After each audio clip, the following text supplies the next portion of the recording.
you should already know what this is. And for those of you that aren't, just chill. See, we're going to get down to the other stuff here in a second. But what I'm always trying to get everybody to understand is everything is vibration. So, before we do anything else,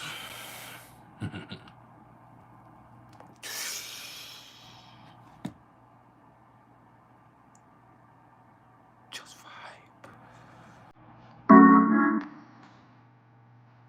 Watkins Cat House, how you doing?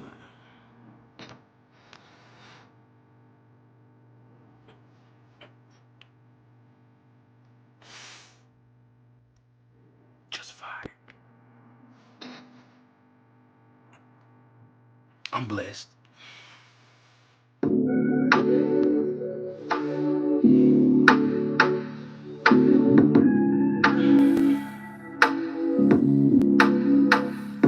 We're going to take just a few minutes to let a few people trickle in, and then we're going to get down to it. Now, yesterday I felt like we kind of got lost in the emotion. So today we're going to touch on the transits. We're going to elaborate on the aspects that might be affecting you. But we're going to have a Tuesday teachable moment today. So I'm going to talk to you for a little bit about NuMeRoLoGy when we get done with that. All right? And we're going to look specifically at the life path number and the life destiny or expression number and the differences between them, but also how you can use them together and how they form a cohesive picture of the gifts and the path that you're on and the purpose that you have in this life. So, just vibe. We ain't gonna be playing music for no hour, none of that. It's Mars Day. We about that action. So just get ready.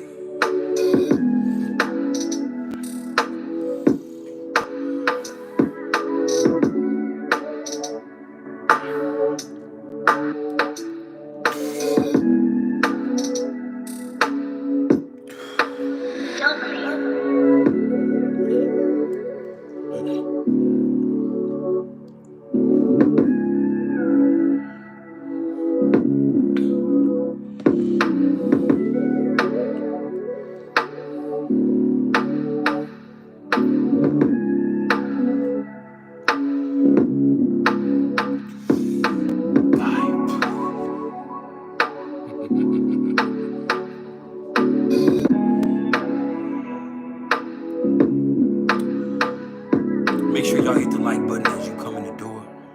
And in doing so, understand this is not about ego. Oh no. This is about algorithm. This just helps us expand the platform. That way, if you're not trying to hear what I'm trying to say, at least we can get out to the next motherfucker who is. Just vibe.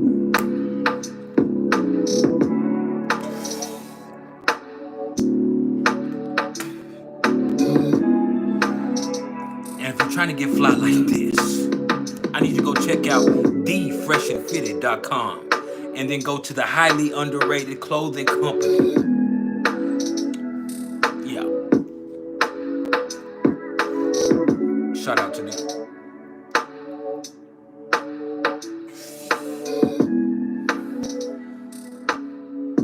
Yeah, I like that. Now, before we go any further, if you haven't smiled yet today,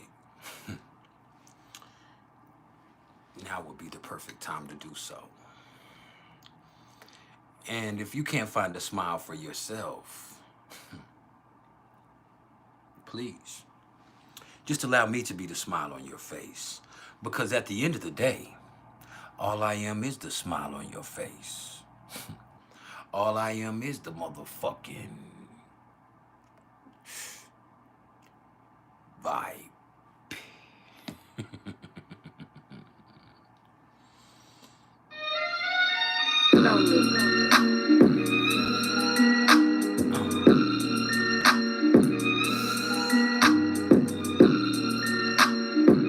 See, that's a vibe in and of itself.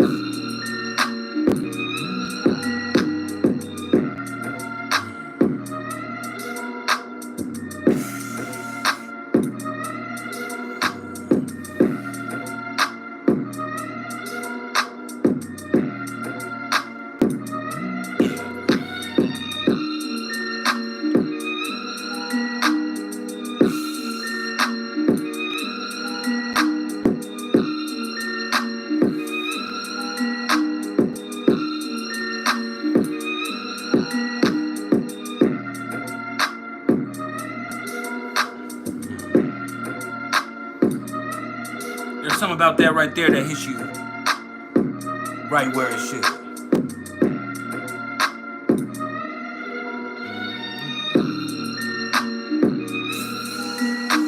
Yeah.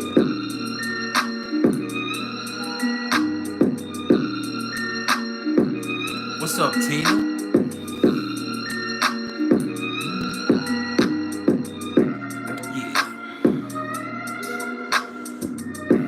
In this thing.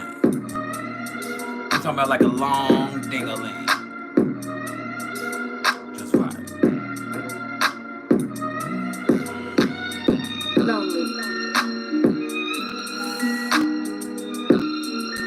Vince Lord, what's up?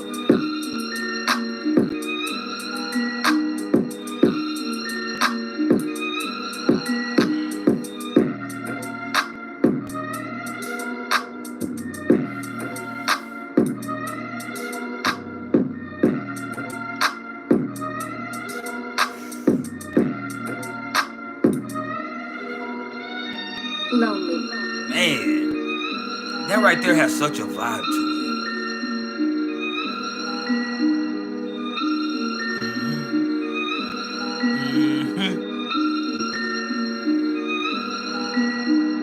it. Now let's zone out to some Beats by Bless Zone Out music.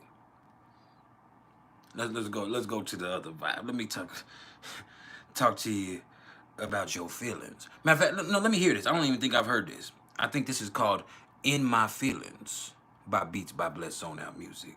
Let's check it out.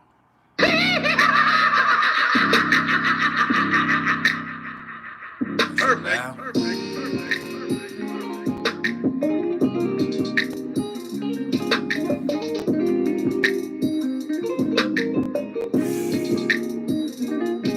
Shout out to Beats by Bless Zone Out music. My bro.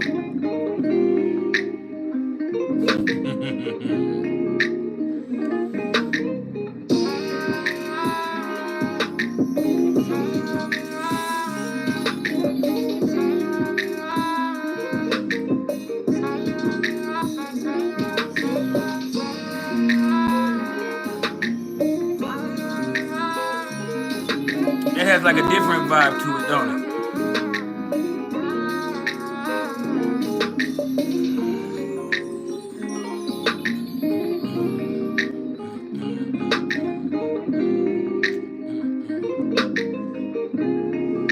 What's up, Shane?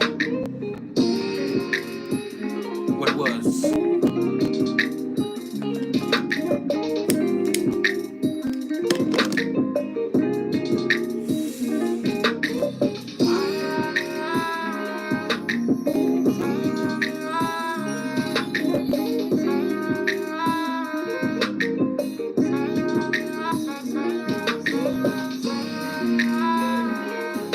Oh, yeah.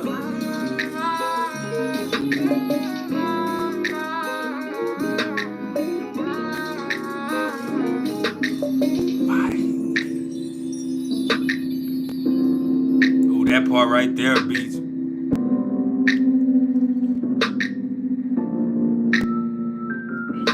That's my favorite part. They're my favorite part for real. Let's stay on some Beats by Bless Zone Out music. Let's go right there. See, this has a whole R&B vibe to it right here.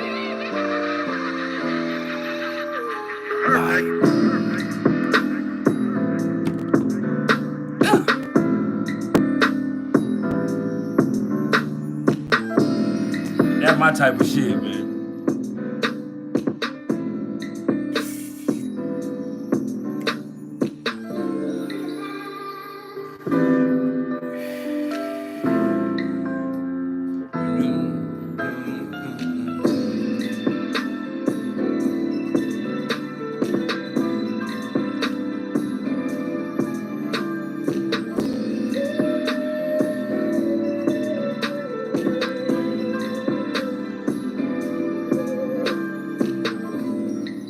Ooh, I love that R&B vibe, bro.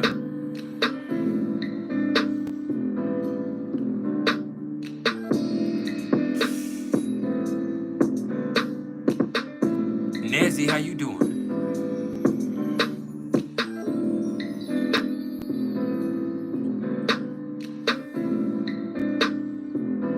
Shout out to Nezzy Cakes. Smile right motherfucking now. I'll knock all this shit off.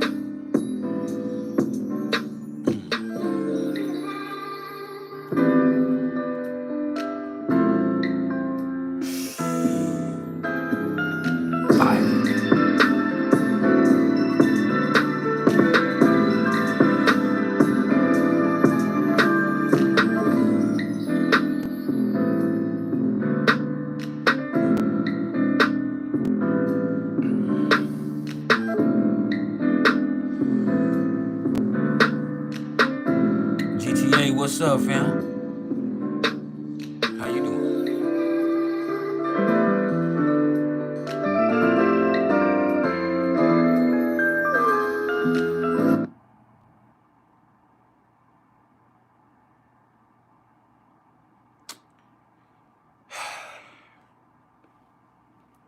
Do I even want to get started?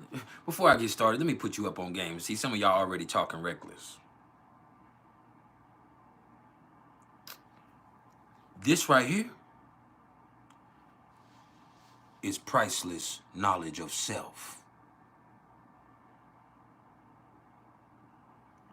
We're the Vibe Tribe. There are thousands of us all over the world. So we're not thirsty for subscribers. We're not hungry for attention. We don't give a fuck about your feeble attempts at attention-seeking behavior. No.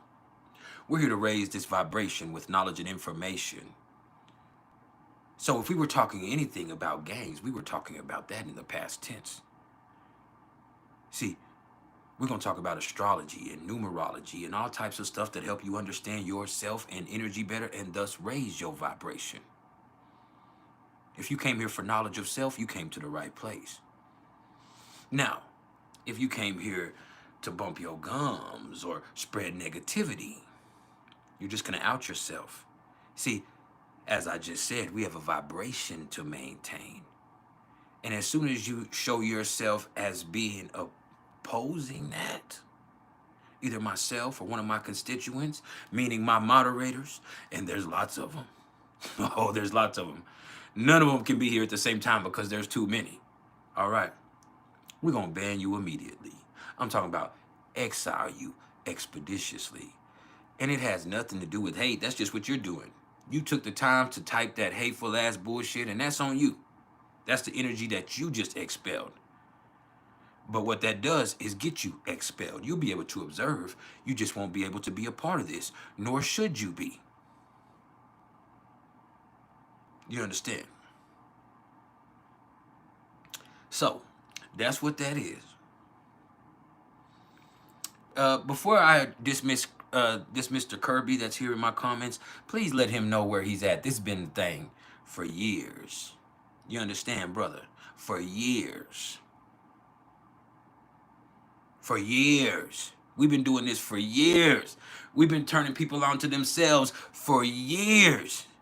We've been enlightening motherfuckers for years. We've been vibing for years. If you come Monday, Wednesday, Friday, sometimes other days, because it's Tuesday now, you're going to catch the vibe and you're going to catch this knowledge. All right? So just so you know, these goddesses in here don't play about me. As a matter of fact, let me make Nezzy a mod too. But yeah, these goddesses don't play about me. You understand? I be chilling. I really don't let myself get too fucked up about it. But my niggas in here, these goddesses in here, they don't play. They know we have a vibration to maintain, and they make sure that we keep it like such. Because once I get off in that emotional tangent, the vibe is fucked off, and I ain't able to give the knowledge that they came here for. You understand? So I gotta stay on point. I love you. Y'all are free to type whatever you want. As long as you don't get disrespectful towards me or my moderators, you can say whatever the fuck you want. I promise you. And if it's funny enough, I might allow it. Just because I'm me. You did.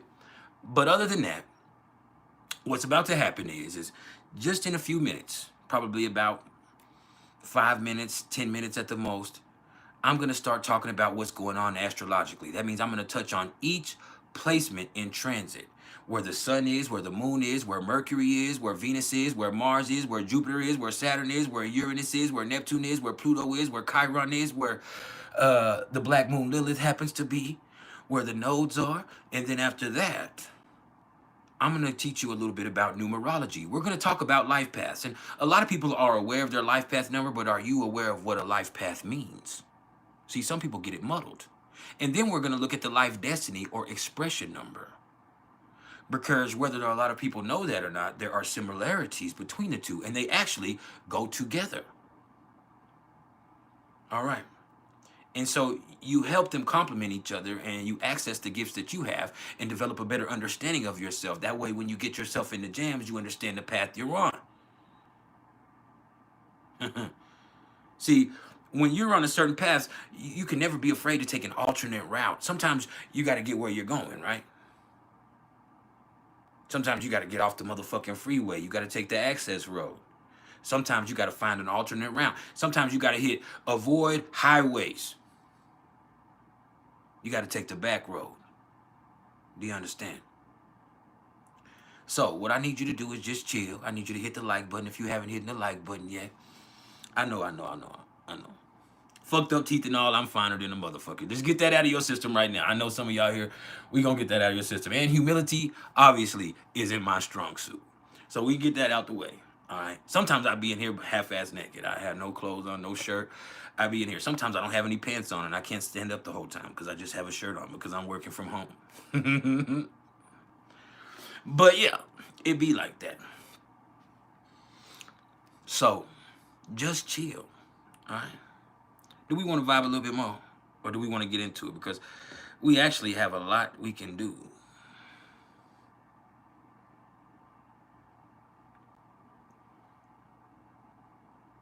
Smile right now. Let's vibe one more time just to get y'all right. How do I want to take it?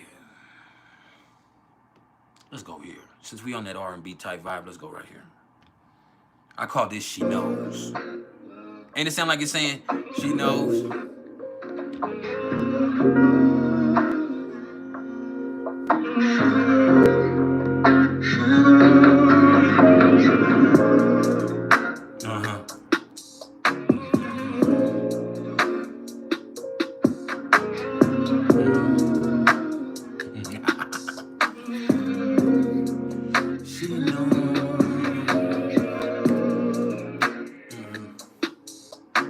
Yeah, when I made that, I think that's what I was saying, that she knows, because that's all I say. And yes, I made this one.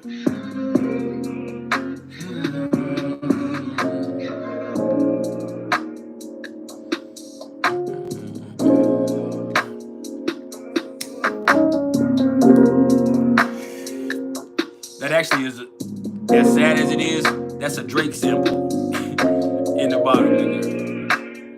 That right there.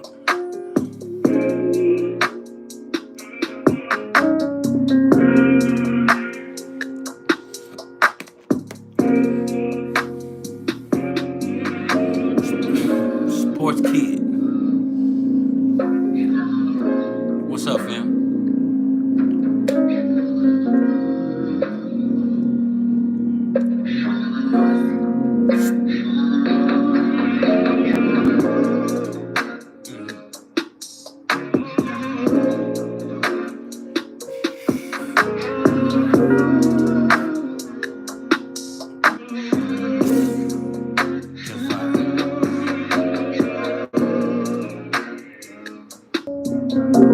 Everything is vibration.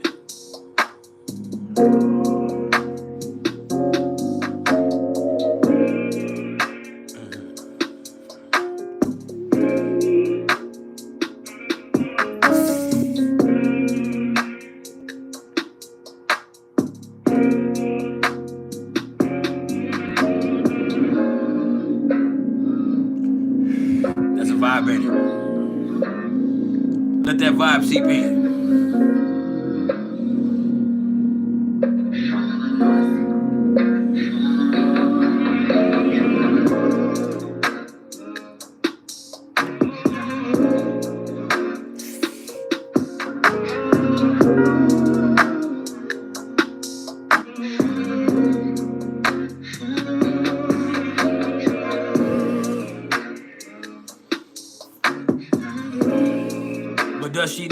Do you know?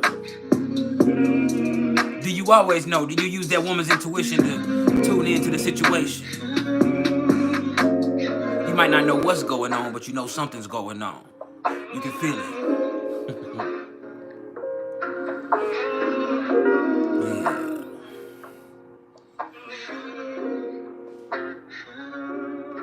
Straight like that. Are y'all ready to talk about what's going on cosmically? Nah, y'all ain't ready. Y'all ain't ready. Vibe.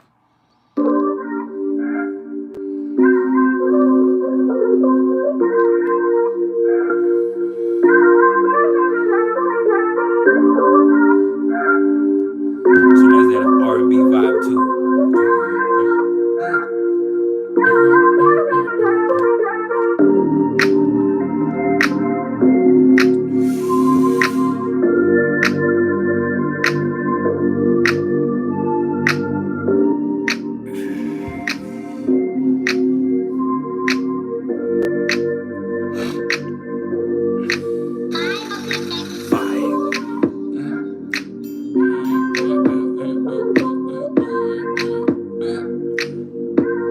Fire that bitch up, Nessie.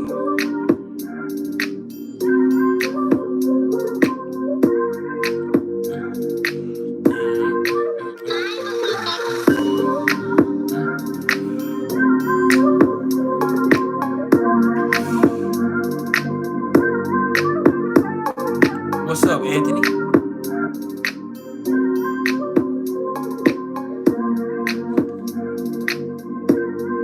How's your day going thus far, young king?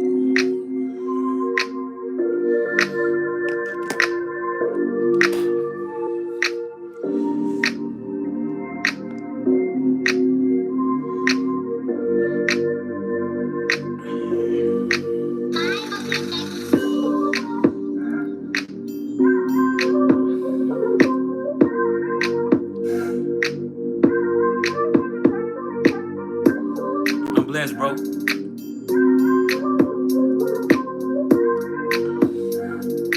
I look better than I feel, and I feel fantastic.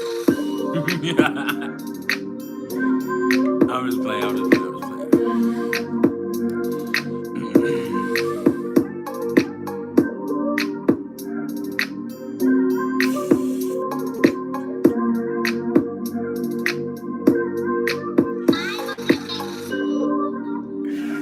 I smoked the fuck out of that blunt right there. Are y'all ready to talk about what's going on cosmically? Let's talk about what's going on astrologically, because we still got to talk a little bit about this numerology, and we ain't gonna be here all day. So if you haven't hit the like button yet, go hit the like button right fucking now. If you're on Facebook, I need you to go join STAR, the Society of Tarot and Astrology Readers, if you haven't done so yet. All right, and let me let you know, you need to check your emotions at the door, because this is a shit posting community. We do play a lot, but we also build people up. We also help each other out. It can get messy, as things can, but that's a part of life. Now, let me also say, you cannot come there and assert your male ego. All right, it's not a safe space for a man, but you have to ask yourself, is the world a safe space for a woman? No. So it is what it is. You can't complain. Plus, I'm the king, and there can only be one, and there's actually two of me in STAR, so I can't allow it. You're welcome to join, but just understand, you come in on that dude shit, that weird shit, that creep shit, that freak shit, you're gonna get yourself exposed. Now, speaking of STAR, I also need you to go and join starthesociety.com. And upon doing so, you're going to be prompted to create a membership. As soon as you create this membership, you're going to be prompted to download the Mighty Networks app. As you download the Mighty Networks app, it will magically transform into the STAR social media network. That's right. We have our own social media network that caters specifically to astrology and numerology and tarot and energy workers and witches and bitches and motherfuckers that like to pull down their britches and all types of stuff. You can come there and you can be you without the fear of getting zucked, because we gonna be us and we don't give a fuck. So make sure you go join starthesociety.com. All right. And there are paid tiers, but it also has perfectly free stuff going in.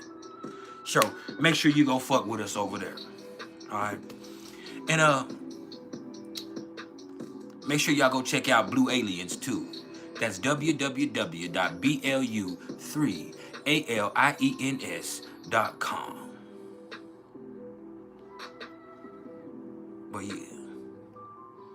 Now what you mean I'm fucking your algorithm up, my bro? Because I'm here on a Tuesday?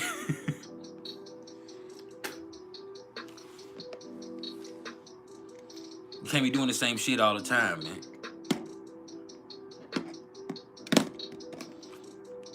Y'all say what's up to Beats. Nigga, I don't never need your permission. I'm in charge. You might be an associate, sidekick, but when we come to this right here, I'm in charge. Let me tell you, my Venus in Leo is so profound and it's so 10th house that I had, a while ago, I had called Anthony King, and it was very hard for me to do.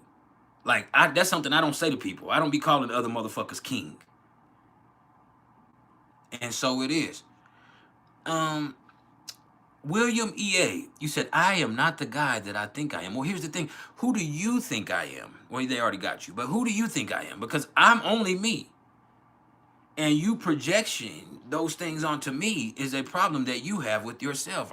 You're not the guy you think you are. No, you saw somebody on live that you know nothing about and you thought, oh, this person is too confident. I need to take them down a few pegs. I can't find that confidence in myself. So let me take this motherfucker down a few pegs. That's what people do online. I'm guilty of it sometimes. We all have our flaws. But that's what people do. They see somebody doing something that they feel like they could be doing or that person shouldn't be doing, and they say, hey, you know what? That motherfucker right there thinks they're everything. Let me take them down a few pegs. You like that's your place. No, your place is to be building yourself so you can have that type of confidence. I want to help you do so. That's what you should be doing. You should be helping your motherfucking self to build the confidence so that when somebody comes on and says this type of stuff that y'all be saying to me, that you're unaffected just like I am. My confidence is indomitable. That's because my swagger is incomparable. You say, you're not the guy you think you are. No, I'm not the guy you think I am because I'm just being me. That's all I can be. Checkmate. Yeah, I know. We good though. Thank you, Tina. But yeah, man, my ego gets so intense sometimes that it's hard for me to call another man king. Like, we cool, but I'm the king. So we was talking just now, and when I called Anthony that, it actually took something for me to be able to do that. What's up, Nichelle? How you doing? Now, let's talk about what's going on cosmically.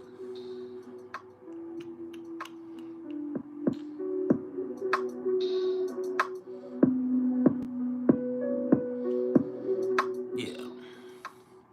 So the sun is at 26 degrees of Sagittarius. And this is what I want you to do as we're coming to the end of Sagittarius season. I want you to live unapologetically. Live in the moment. Be in the experience. Enjoy the journey. All right? We'll worry about results in a few days. Right now, enjoy the experience of the journey that you're on. And understand, hey, this life that we're living right now, there's nothing that's guaranteed but death. So every moment that you have, you should be making the most of it. See, Sagittarius is about philosophy. Sagittarius is about long distance travel, about in administration in a way. It's about theology and spirituality, God, right? But it's also about abundance. Let's never forget, when Jupiter is involved, it's about abundance. And with Mercury just now coming out of retrograde and Mercury being in Sagittarius, a lot of us can get caught looking over the hills and far away, and we're planning for the future because everything can look better forward right now, but that doesn't mean you can't enjoy the present moment. See, that's where you get fucked up with Sagittarius energy, is people always think the next thing is the best thing.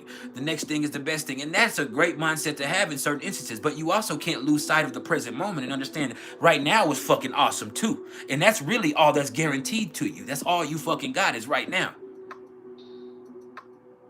So you need to understand that. As we're in this Sagittarius energy, develop a philosophy of abundance for yourself and understand, hey man, you are okay. Even if the worst is in effect, you will be okay because you have no other choice but to be.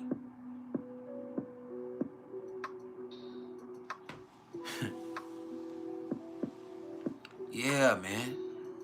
But don't fool yourself, and that's easy to do. It's easy to get confused, especially with the sun square to Neptune, as we talked about yesterday. This increases sensitivity more than anything else. When the sun is square to Neptune, it increases your sensitivity. Sometimes you lose sight of what's best for you because you're caught up in the mood of the moment or the temperature of the times. Or with Neptune, the culture.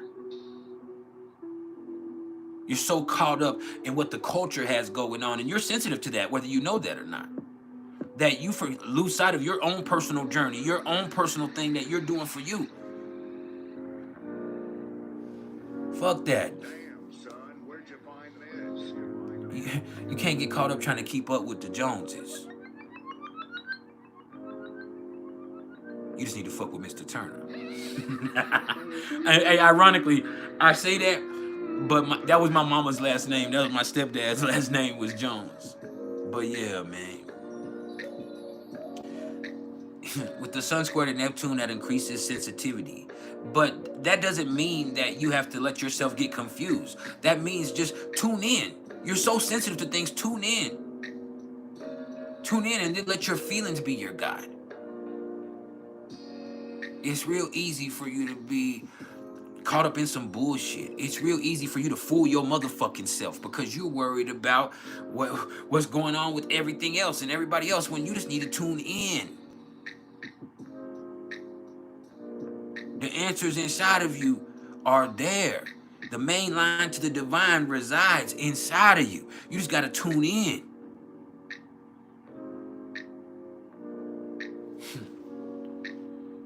The best way to tune out the bullshit of the world is to tune into yourself.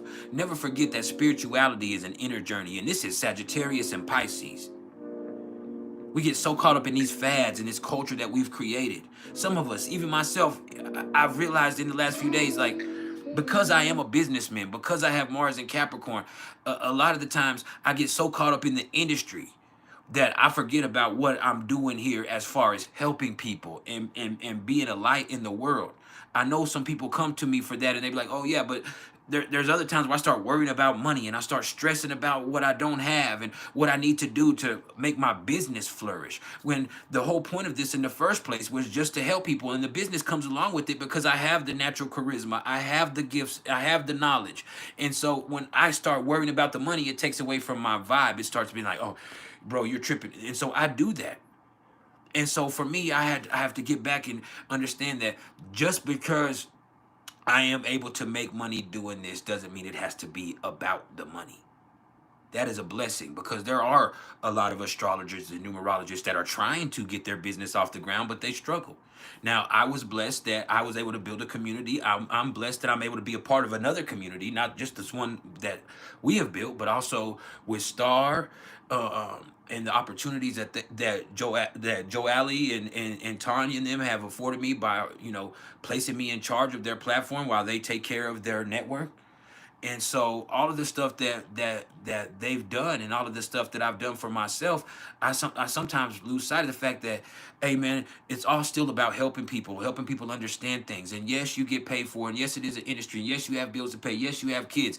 But especially in the holiday season, it needs to be about sharing your gift and about helping people. And so I hate Christmas time. I start stressing about money every Christmas time. My client and one of my people that I advise, she told me the other day, you know, I was waiting and we had a session and I was waiting for payment. I was like, hey, are you gonna pay me today? And she's like, yeah. And she's like, but we agreed in a couple of weeks that I was gonna, I was gonna pay it. I was like, yeah, we did, but Chris, and she's like, you did this last year and the year before. She's like, you did this last year and the year before. Like you're good most of the time, but like right around Christmas, like you get really fucking intense and you start and you really start tripping about money and stressing about payments and you start pushing a little too hard. And so for me, I just have to focus on being creative and sharing my gifts. And we'll talk more about that when we get to the numerology portion here in a minute. But yeah, man, with the sun square to Neptune, it's real easy to get caught up in the culture. So many people have tried to monetize their gifts, and there's nothing wrong with that. But you also have to understand spirituality is an inner journey. So what you need to do is be a guide for people on their inner journey, not try to bank off their insecurities. And see that's what ultimately a lot of spiritualists are going to do, or they're going to try to make money off people's delusions. That's where the whole twin flame thing came from, and we're not going to argue about it. We're not going to argue about it. But yeah, I just want myself to understand that through this, like the money's gonna come. It has and it will and it is. But I think what happened is I got like a client that, you know, pays a significant amount of money, and I started making money, like money. You know what I'm saying? Making money is one thing, like off YouTube. Like y'all need to understand, the most I've ever gotten from YouTube in a month in 4 years is maybe like $400. YouTube does not pay like that. Like that's the most I've ever gotten probably, and that was a year or two ago. But I've gotten like maybe $400 at the most. YouTube is not going to pay your bills, and on average, I might make $150, $200 a month from YouTube. So that's not the thing. There's people that are YouTubers, and that's why they're consistent in that. But I'm not a YouTuber. I'm an astrologer with a YouTube channel, and I use creating content as a means of advertising and a means of marketing,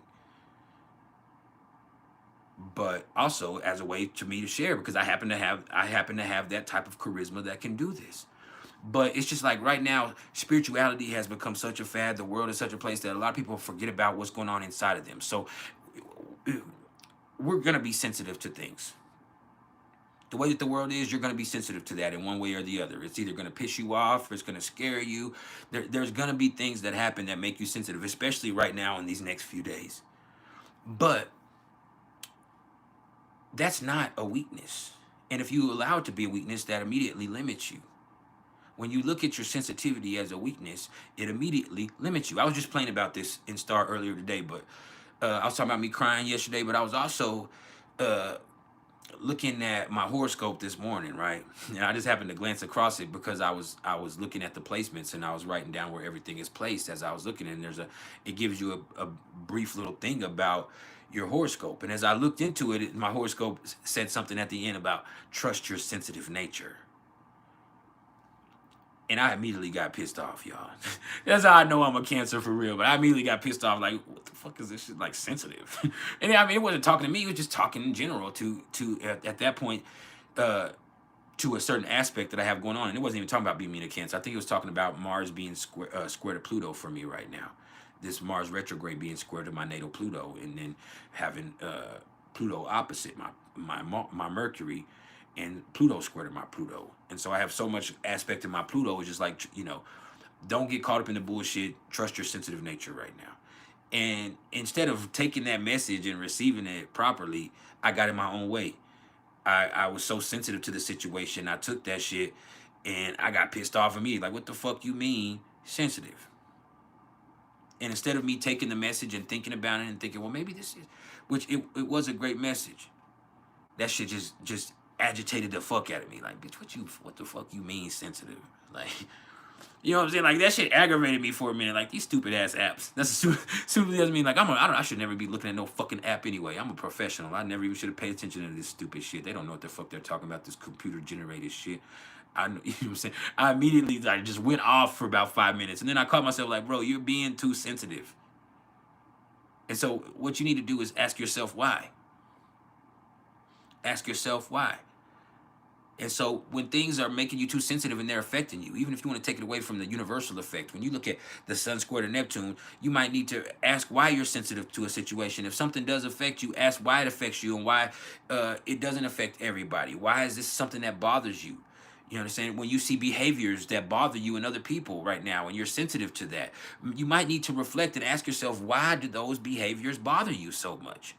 And then ultimately, this will be a great time creatively, but you just have to make sure that you're not getting yourself in a bind by being sensitive to things and you reacting in ways that make the situation more complicated than it has to be. The best thing to do right now is use this energy creatively. Take everything you're feeling and make something with it.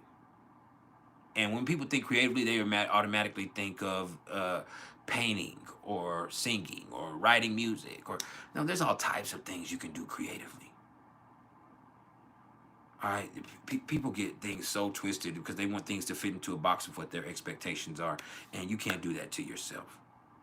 But yeah, Sun is in Sagittarius. Sagittarius is not sensitive, but Sun square to Neptune, and Neptune being at home in Pisces is very sensitive. Your intuition and your empathy are right there with each other, but instead of them working harmoniously, they're kind of operating at cross purposes right now. And so that right there can just be a thing right there. So don't put yourself in a bind with that. A square always represents a conflict. Now, when it comes to the moon as we speak is at 27 degrees of Cancer. So what that means is by later on tonight for those of us here in the States, and by earlier in the morning for those of y'all that are overseas, we're going to be with the moon in Leo. All right, but right now we're at the depths of emotion. And it's still one of those emotional days. It's still one of those times where you're going to be in your feeling, where you might be a little bit moodier than usual, and where you take things personal. And if that's not you, you might find yourself reminiscing or being nostalgic. And so when you're thinking about things, it's real easy for you to really start idealizing things, and you start to think, well, right now so bad, and the way things used to be is so good, and it's not going to be helpful to do those type of things. All right. What you can do is incorporate. Take the good things that you remember from the past and try to incorporate them into your life now. Don't go backwards. Synthesize. All right. Synthesize. Calm down. Synthesize. And as for the next 6 or 7 hours, the moon is going to be trine to Neptune and opposite to Pluto. Matter of fact, the moon will be opposite to Pluto throughout till tomorrow, really. And so that's going to be some issues in and of itself, right? Because the moon opposite to Pluto, especially as it approaches the Leo energy, right now while it's in Cancer, it's more or less like you have these feelings, and you have this nostalgia, or you have this tendency to think about the past right now, or to remember things, and that can get in the way of progress, right? And then later on, your pride can get in the way of you thinking about what's best for everybody. Your pride, and then as soon as the moon does that, the moon will start coming into a conjunction with Mars retrograde. And so I feel like overnight and into tomorrow, there's going to be some emotional displays that come out sometimes. And it's just like you're reacting so much because you're embarrassed a little bit, or you're worried about the effect of it. And so even more than you expressing how you feel, you might find yourself trying to get a reaction out of somebody or out of people in general. Right?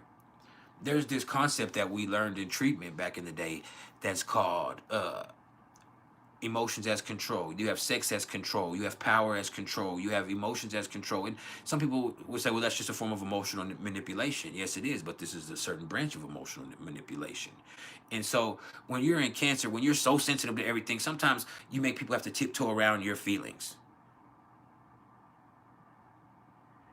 And so there's this feeling today as we go into this is like right now people are tiptoeing around their own feelings. It's like they feel some type of way, that they might just feel heaviness, they might feel emotional, they might be more sensitive than usual, but they're trying to tiptoe around it, right? Well, what ultimately ends up happening, and as the moon progresses into Leo and it really starts to oppose Pluto more strongly, you start to see where you can't keep it in. And it's like you might even ramp it up worse and worse and worse to make it worse and worse and worse to where now it's just dramatized effect. And so yeah, we in this thing. Hold on, I gotta light me a little something. So let's start the music.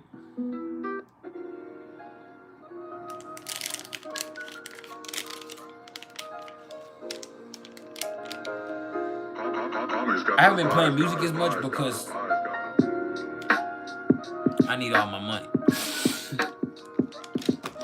I need all my money, and it cost. Sometimes when I have samples in there, if I play the music at the beginning that has other artists, I have to pay for that out of my pocket. It takes away from what I could be able to make from YouTube because they do what's called revenue sharing. And so yeah, as the moon opposes Pluto, it's going to be interesting. And you know, with the moon trying to Neptune and the sun square to Neptune, things are going to be really sensitive for the next few hours. But it's like people are so sensitive. It's just like the universe wants you to feel. Like you need to feel. You can't tiptoe around your emotions. You need to feel it. And then everything that you held in and you try to tiptoe around, now it causes drama later on. So why do that to yourself? Why create a dramatized situation when you could just right now experience your emotions?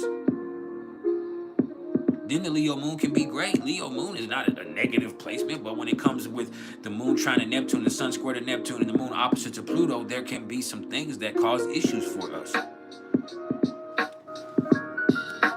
Ultimately. What's up, Ray Massey?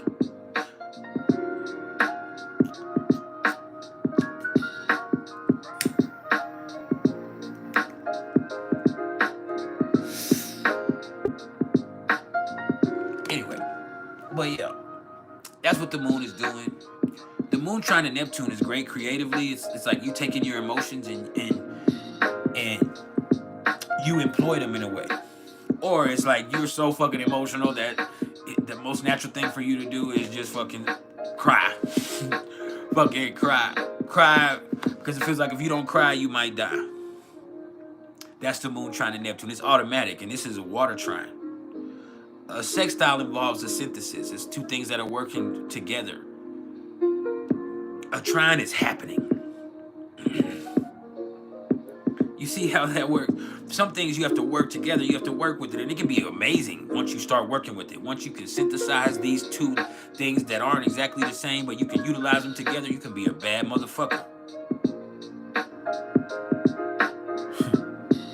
Earth and water make the world. Earth and water create agriculture. They feed everything. You live off earth and water. Right? So you think about the sextiles that are involved between those two. Well, when you think about a trine, this is something that's automatic. It's already happening. It's just something that it is. And that's great, but sometimes when you have like the moon trying to Neptune, you have to understand this is emotion. You're so sensitive that these feelings are happening. And so it happens. But you'll be all right. It's only fleeting. And we will be back in the morning, too. We'll come with the question and answer session in the morning. I might be here early in the morning. I'm letting you know. I might get up early in the morning, be here real early.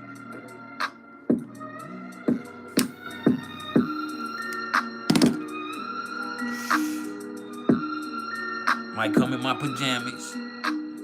Nah, the moon gonna be in Leo. Oh, I'm finna be hair did, nail did, everything. You understand? Coming in pristine.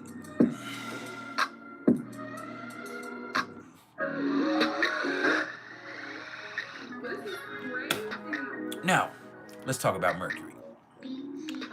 See, Mercury is in that post-retrograde shadow phase.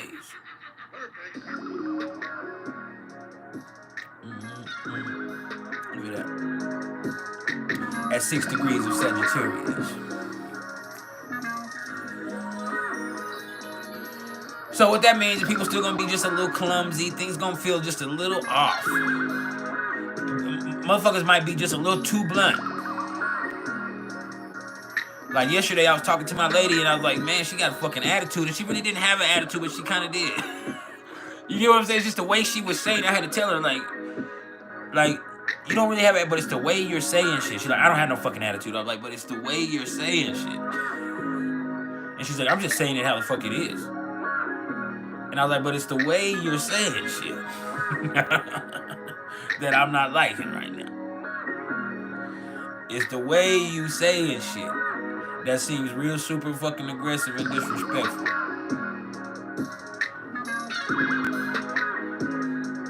And what she say? It's not my fault you're a fucking Cancer. You're always in your feelings. And I'm like, okay.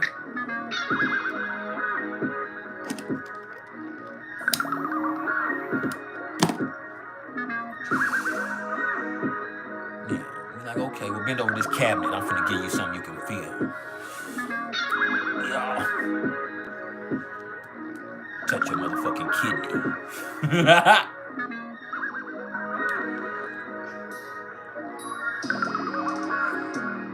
Anyway.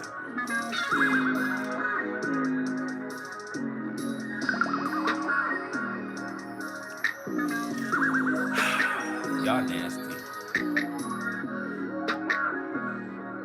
Back to what I was saying. Mercury, there just means things are just gonna be a little bit off. People are gonna be a little clumsy. People are gonna having a lot of fucking clerical errors and shit like that because they're overlooking the details. It's Sagittarius. They'll be only focused on the big picture. They'll be like, oh, that'll do. This is one of them times where they're like, that'll do. And you gotta get on people like, that shit's not always gonna cut it. They'll be like, that'll do. Or you know what I meant. Nah, fuck that. You fucked up. You fucked up. Somebody please excuse Central C23 from my vicinity. Mods.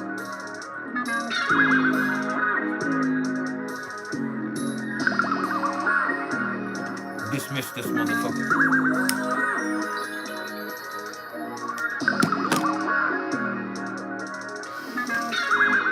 Dang, they tuned you out for 86,000 seconds. 86,000.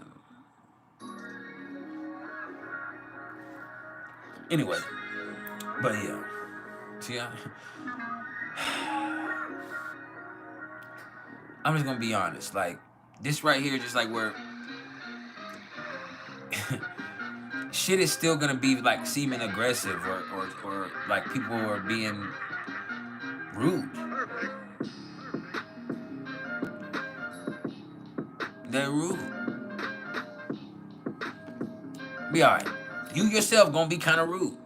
And you'll catch it. Like, it's not something that you're not conscious of. It's something that I've caught myself doing several times. I'm sure there's times where you caught yourself doing this to people. Some of y'all don't give a fuck, and that's fine.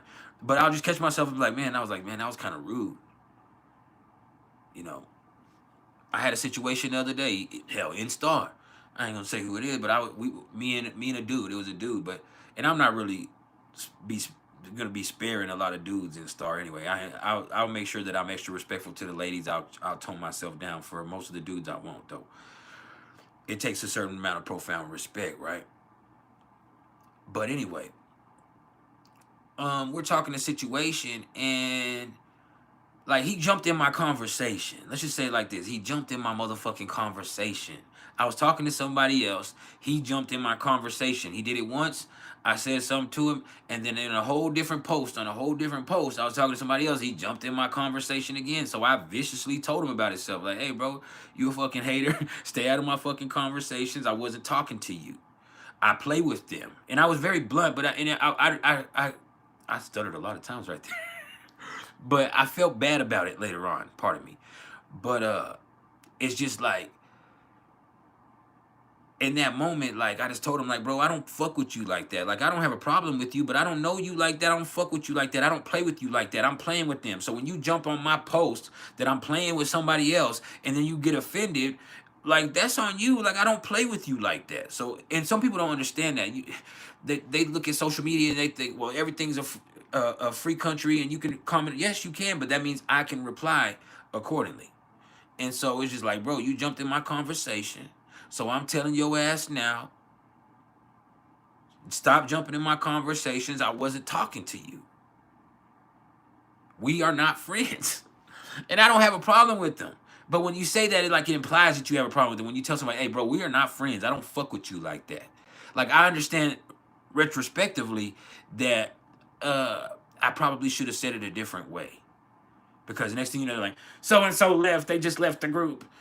And I'm like, okay, well, and like, the fact of the matter is, he wants somebody to go chase him. What this individual wants is y'all to say something to me, which nobody will say anything to me because I'm you know, I'm in charge, and Joali, as long as I'm not being disrespectful to the ladies, which I never would be, is pretty much not gonna say, she's an Aries. She's not gonna say anything to me about that. Like, and you got to manage your own social media experience. That's one of the group rules here in our community. Manage your own social media experience. And so basically, I said what I had to say. Hey, we're not friends, and I didn't disrespect him or anything, but I was very blunt. I was very honest in a way that I was being real. Like, bro, we're not friends. I don't play with you like that. Don't play with me like that. Like, I don't know you like that. So I play with them like that. I don't play with you like that. So I don't know why you fucking playing with me like that. Basically, and I wasn't disrespectful or violent or hateful. Just, I don't know you. I don't play with you like that. So stay out of my fucking conversation. Basically. I'm playing with them. I'm not playing with you. And so, he left, and I basically like what he wants is y'all to go chase after him and say, "Why'd you leave? Why are you gonna come back? You understand? Why'd you leave? Are you gonna come? Are you gonna come back? Y'all need to." And they want all the black people, because it was a black person. They want all the other black people to come reprimand me, be like, "Why we supposed to look out for you?" And it's like, nah, that nigga was in my fucking business. I don't know him like that. I don't play with him like that. Tell him to stay out of my motherfucking business. But afterwards, I did feel bad. I'm being honest. And y'all know I'm always genuine and honest. I felt very bad because I was just so blunt. And I was like, bro, I could have said that a different way. I could have been more tactful, or I could have just not said anything at all. I could have just let it go because he wasn't harming me in any way. But I was just very, very blunt, and it was so blunt that it was vicious. And then it made me think about my own personal situations when I'm dealing with my lady. And she has Mercury and Sagittarius natally.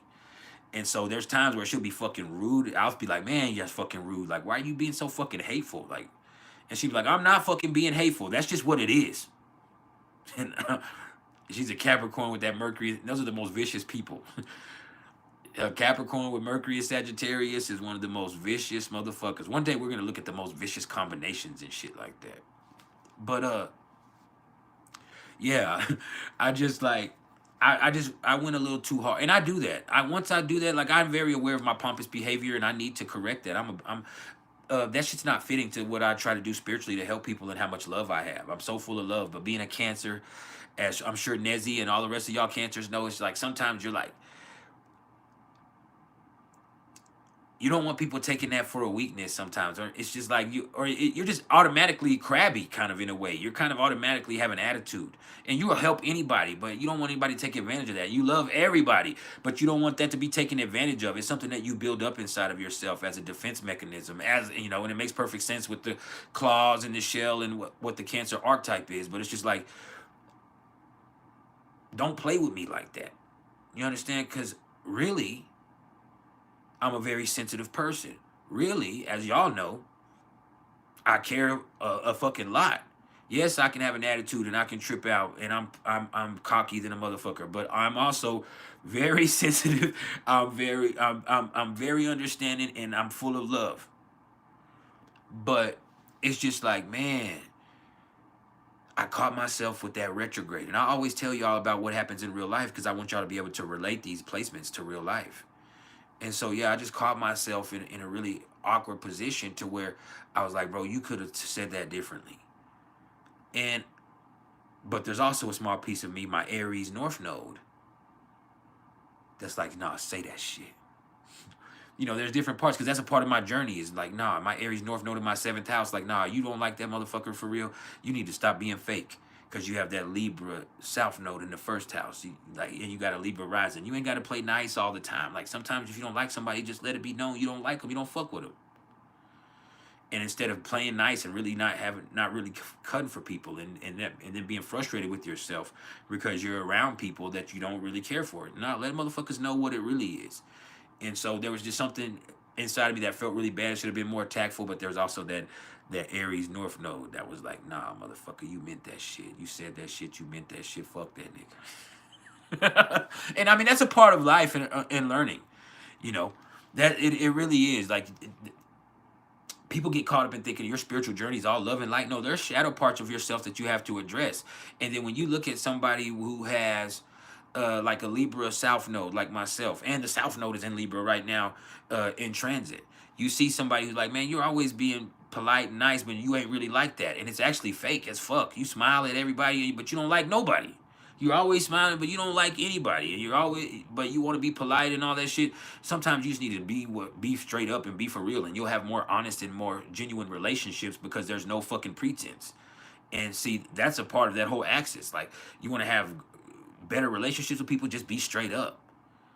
And so ultimately, me saying that is like, okay, there's a boundary that was set, and that's also hard for Pisces moon people, like and even sometimes Cancer sun people. But those boundaries, like not having that boundary, and then so now, as much as it was something that I wish I would have said differently, there's a boundary there, and it's a lesson learned.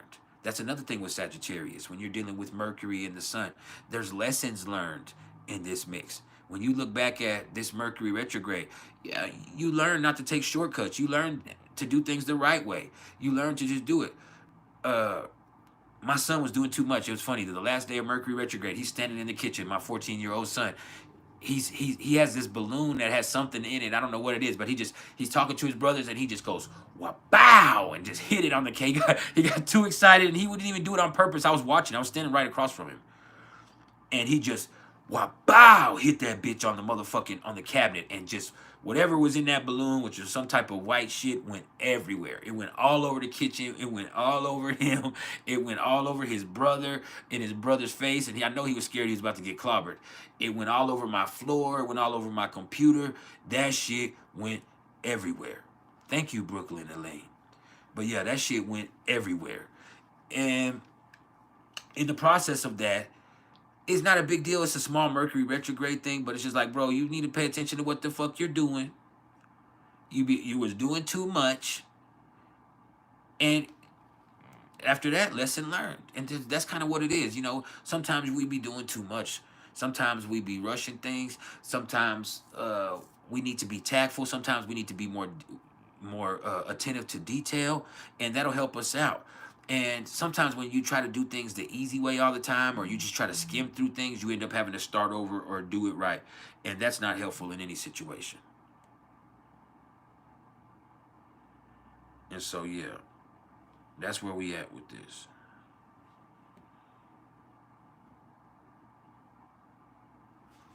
But, yeah. Now, what's up to my journey? And y'all go subscribe to my journey. Make sure y'all go subscribe to For the Vibe Tribe one time. For the Vibe Tribe. Y'all go fuck with my journey.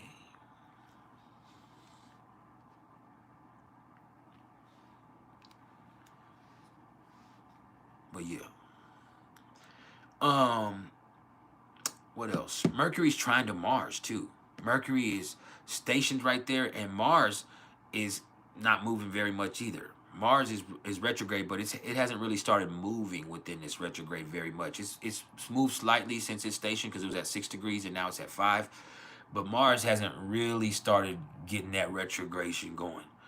But Mercury trying to Mars. This Mercury in Sagittarius, where Mercury is stationed in that post-retrograde shadow phase, and Mars is retrograde in Leo. And so, man, loud arguing. There could be some loud arguments between people. But it's just like, yesterday when my lady said that, it's not just because it felt like she had an attitude, but it felt like she had an attitude with me. And how dare you know what I'm saying? Like sometimes you have to check your ego. Because sometimes people just going through it. You don't know. They have an attitude because they're having a bad day. But spiritually, at that moment in time, it's like, you got an attitude with me. How dare you have a fucking attitude with me? Motherfucker, I'm me. You get what I'm saying? And so there's just this thing right here where with Mercury trying to Mars, but Mars being retrograde, there is a lot of action behind these words. So you got to be careful because people have their pride involved in everything right now. Pride is involved. That does make things a little bit more complicated. It's not just confidence. Mars being in Leo usually is just confidence, but this right here is pride. And you know, they say pride comes before the fall, and pride can create issues. But now the ultimate thing is your ego's involved in situations. And so with Mercury sitting there trying to this right here, and it's both being fire, motherfuckers are saying whatever the fuck they want to say, and they feel confident in doing so. Some of them feel entitled in doing so. And you are going to take it personally sometimes. You're going to feel like, hey, man, motherfucker, who the fuck you talking to? And so that creates some issues. But in other ways, this is a good thing. Because sometimes you just need to say whatever the fuck you need to say. You need to be confident. You need to be bold. It reminds me of me when I've been watching Kai Cenat and Rakai, the little kid in them, and they, bitch, be bold. But yeah, that's actually something that they are coining right now. And that's what you got to do right now. It's just, hey, man, it is what it is. And you have to be confident enough in yourself to accept the results and understand the lesson as being a blessing. Because, hey, people are going to make mistakes. You yourself are going to make mistakes. There's going to be arguments. There's going to be spats. Sometimes you're going to be too confident. Sometimes you're going to overcompensate. Sometimes you're going to be exaggerating. That's what you see with this. But that gives you a standard to live up to. Funny as it is, I don't know if anybody's ever had to deal with this before. But there has actually been times in my life where I have exaggerated or maybe even lied about something. But without even realizing it, I actually made that lie a truth. I manifested it. Me saying that. At that point in time, it wasn't true. It wasn't a reality for me. But me creating that standard and me doing it, I actually became that, or I actually did that, or it actually became something that was a reality. And I started thinking about it. I was like, man, that's actually kind of scary. It's like, man, you better be careful what you're thinking, because if you think about that shit long enough, it's going to happen. And so that's where I started realizing how powerful my thoughts were in my spiritual journey.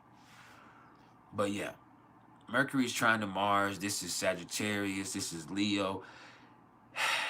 It's going to be fun, but it's going to be extra. There's going to be some exaggeration. There's going to be some people who are so egotistical and self-centered that they can only see what they want to see. But also, that gives you the opportunity to get a lot of what you want, too. You only see what you want to see. You only see what the fuck you want. Then sometimes you can make some great things happen for yourself. All right? But other times, you can lose sight. So I hope y'all understand that. Watkins Cat House, are you still here? What are you doing in the background?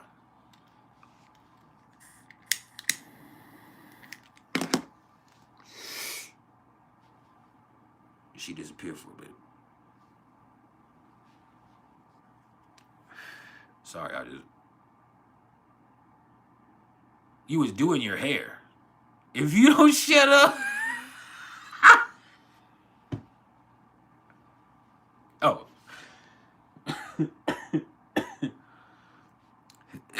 Dyeing your hair. My bad. It ain't gonna take much to dye. Oh, you're growing it out now. My bad. You're growing it out now. Oh, you done met you a nice man that wants you to grow your hair out? That's beautiful.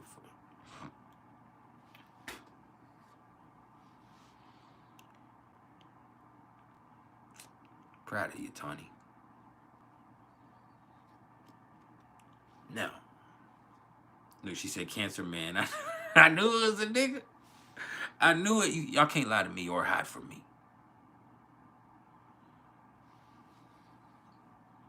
And all Cancer men want to do is be stepdaddies.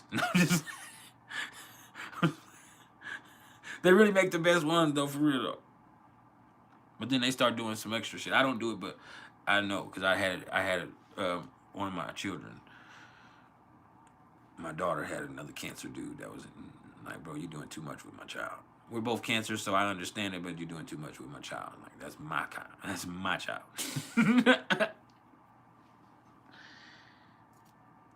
But yeah, get you a cancer man.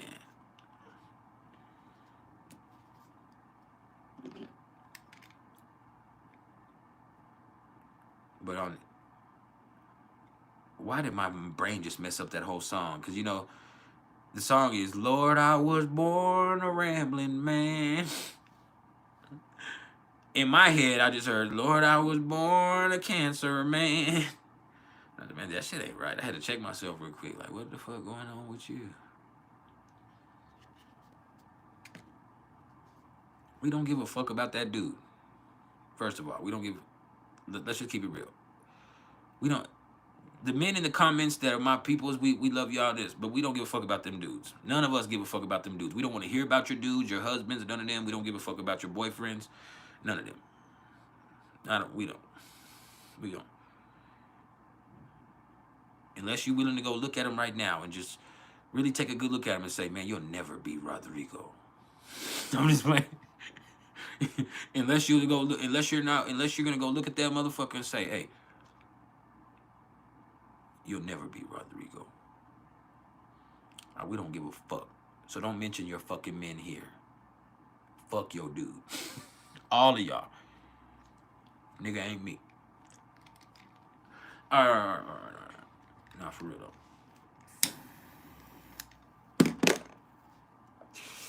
The only way you're allowed to talk about your men here in my chat is if you bring up their inadequacies.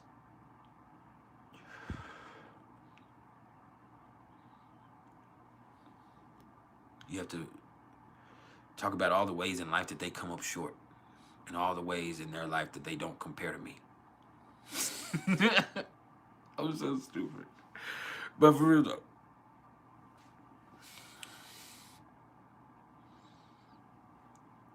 I'm trying to share this knowledge, but y'all start talking about your dudes.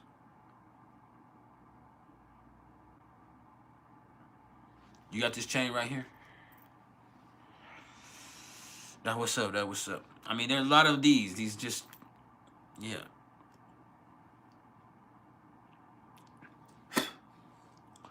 Shout out to my bro Kale. Yeah, my bro chained out, you know what I'm saying?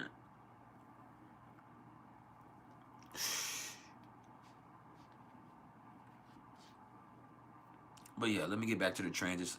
See how evil y'all get me when y'all guys talking about your men.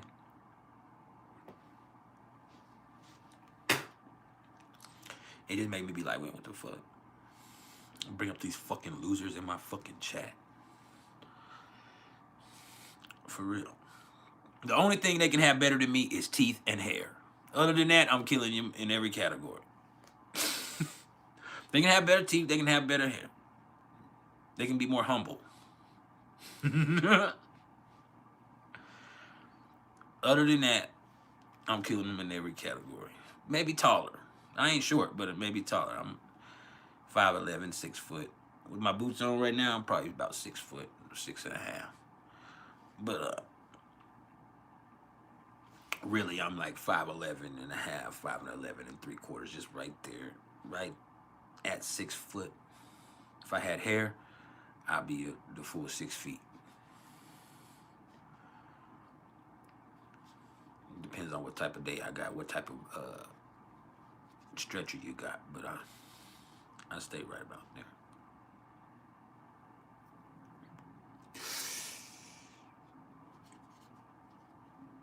Now, 6 feet tall, 11 inches long.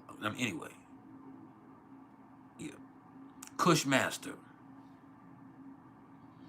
Yes, that is my name on my hat.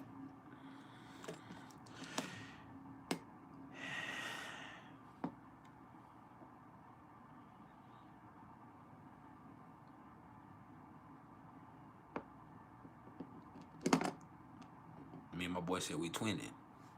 If we twinning, you winning. Hey, buddy, if we twinning, you winning. Cause you unfuckwittable right now. My boy woke now. He ain't even sleepwalking.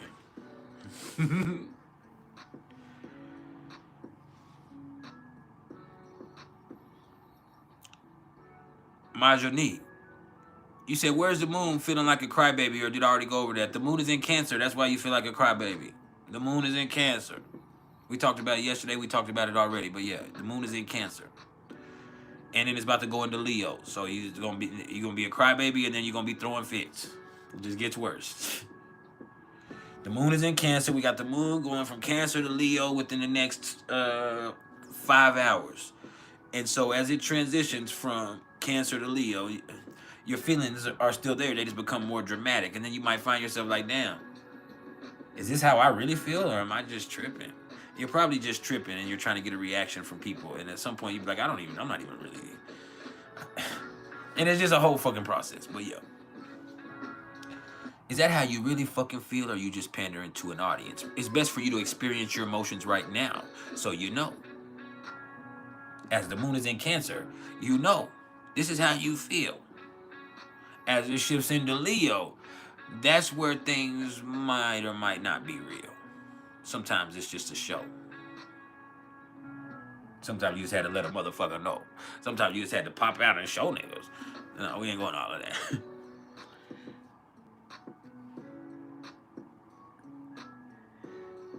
But yeah.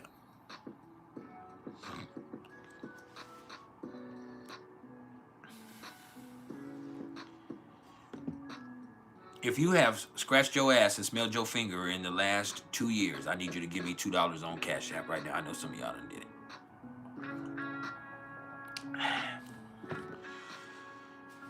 But yeah.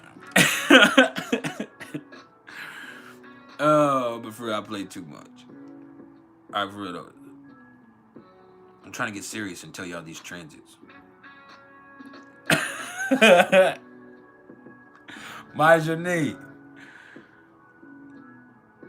What placements make people do that type of shit? I mean, as a dude, I probably done it before, but it was just like to make sure that my hand, like, I wasn't just like scratching in my ass. I think that's what they do. They don't smell it to smell it to like enjoy the smell. It's just like a quick check to make sure you didn't bring nothing with you. But see, when people used to do that when I was a kid, my daddy would say, "Boy, you got crumbs in your booty." And that should have changed. That'll make you straighten up real quick. Like, ugh. You scratching your ass, you must got crumbs in your booty.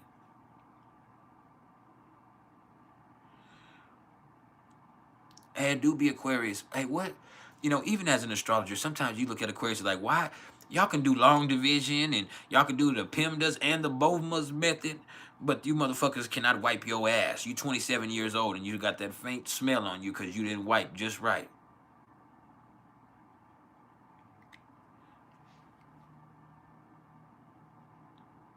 You need to send the money then. Beats. But yeah, what the fuck is wrong with Aquarius people? Like, what the fuck?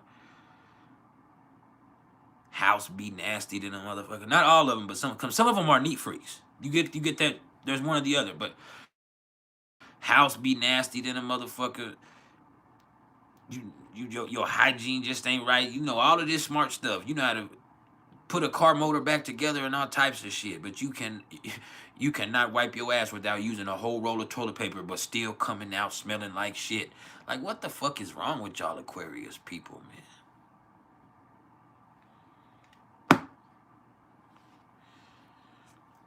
For real.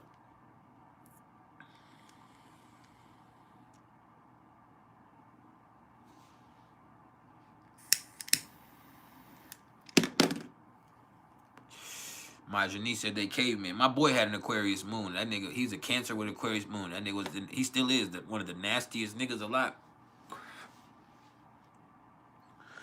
Like all these roaches in your house, bro. Like I like hanging out with you, but I don't like hanging out with everybody. You understand? Like everybody got the roaches for real. Like when I was down in Texas last year, remember when I was in Texas last year? For those of y'all that were here last year, when I was down in Texas, I'm at his crib, right? He goes to work. right before he goes to work, some white dude shows up. I guess they do dope. I didn't know at that time, but the white dude shows up and he like, hey, can I sleep here for a little bit while you go to work? I won't leave. I'll leave it. And my boy's like, yeah. And I'm like, man, he just let people come sleep at his house. This is some Aquarius moon shit. And so I'm sitting there, and I'm watching this projector screen, right? He didn't have a TV. He just has a projector screen. He just had a projector screen. So I'm watching that shit, and I see something move out of the corner of my eye, and I look, and that dude is asleep. He just snoring. And I'm watching him sleep, and I just see roaches. I seen a roach crawling across his chest. I seen a roach crawling on his face, and I'm sitting there like, and I'm talking about roaches, not water bug. I'm talking about real fucking roaches. The roach just crawling on him. I'm like, man, that roach. And I'm faced with this dilemma. Like, this motherfucker is sleeping hard. He's sleeping like he ain't never slept before. He had to be on some type of drugs. He's sleeping hard. But that roach is on him. And so I'm just like, man, I mean, it just sends that shiver up your spine. Like, man, this is some Aquarius shit, man. That boy nasty. Nigga said he had roaches crawling on his cock. That's what they say. I have roaches crawling on my cock and shit right now, man. Shut the fuck up. Hey, what the fuck? Like, no, bro, I literally have roaches crawling on my cock. Like, man, shut the fuck up.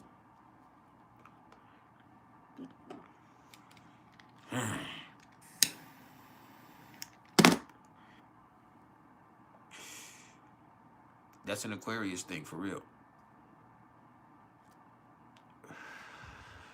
My son, I love him to death. 9 years old. This nigga uses a whole roll of toilet paper every time he goes to the bathroom. And still ain't wiping right. Ain't never been able to wipe. Like, simple shit like that, like wiping his ass right, doesn't register with him. Like, bro, why are you standing up to wipe your ass? First of all, you're spreading it.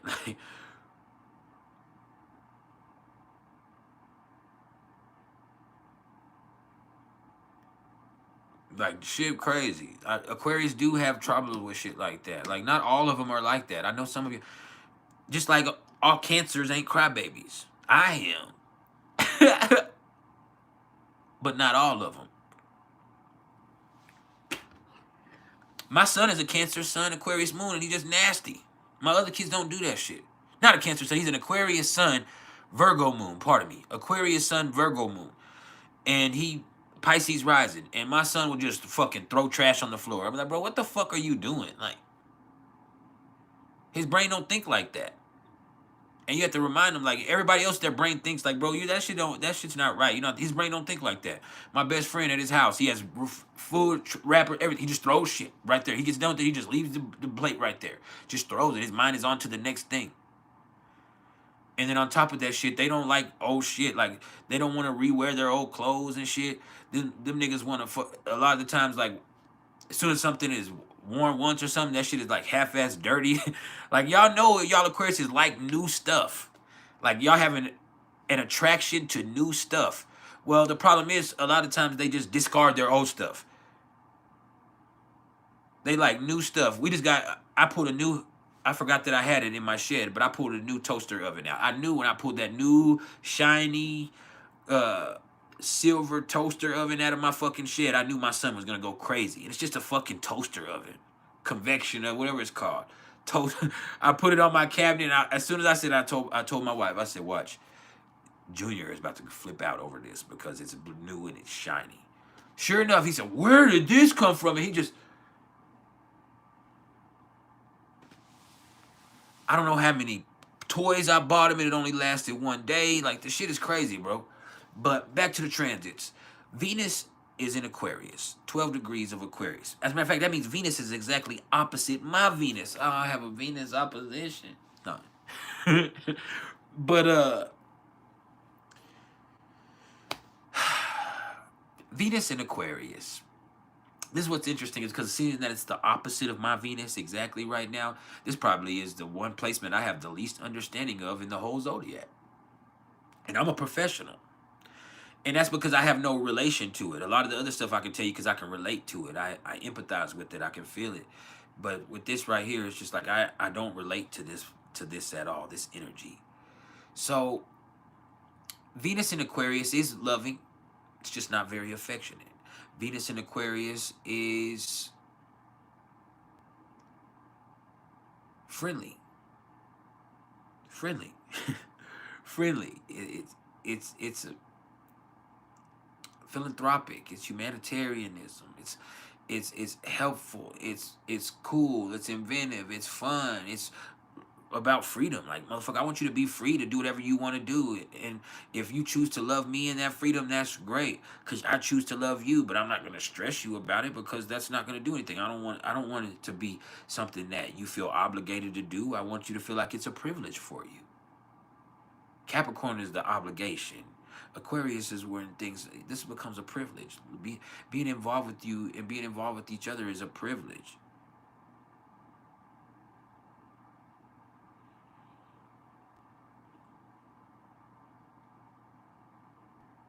You're sick with what, Nezzy? What do you mean?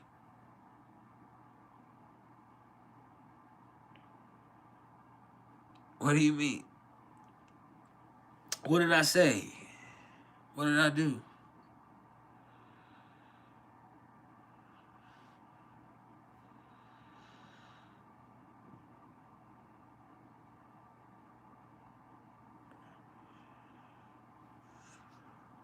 But yeah, man, it's just like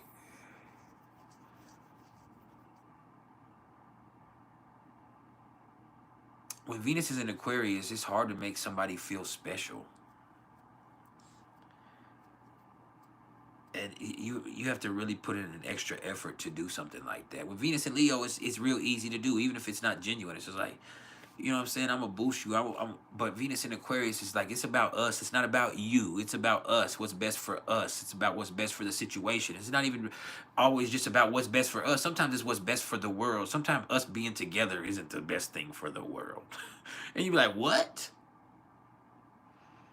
It's not the best thing for the fucking world. Shit crazy, man.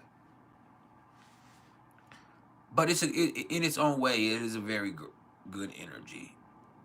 It really is. Venus being in Aquarius is just more or less like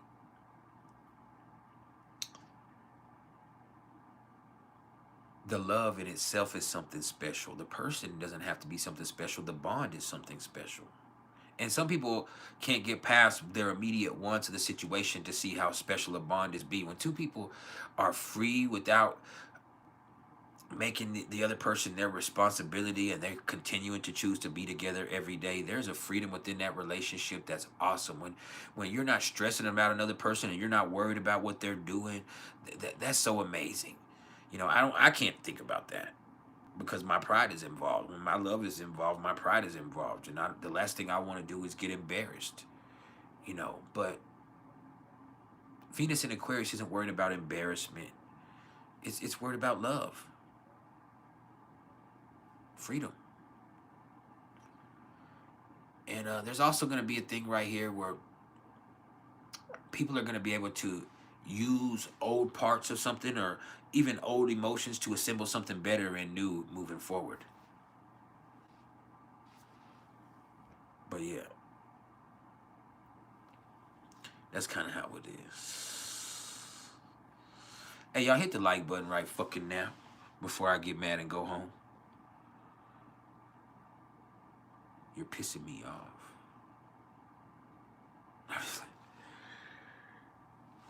But for real though,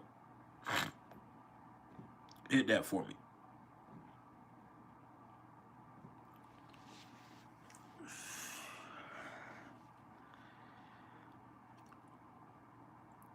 And then what kind of sound was that?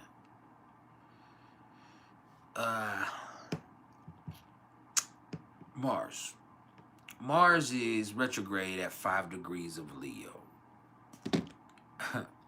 We kind of already talked about this a little bit, but it's just like,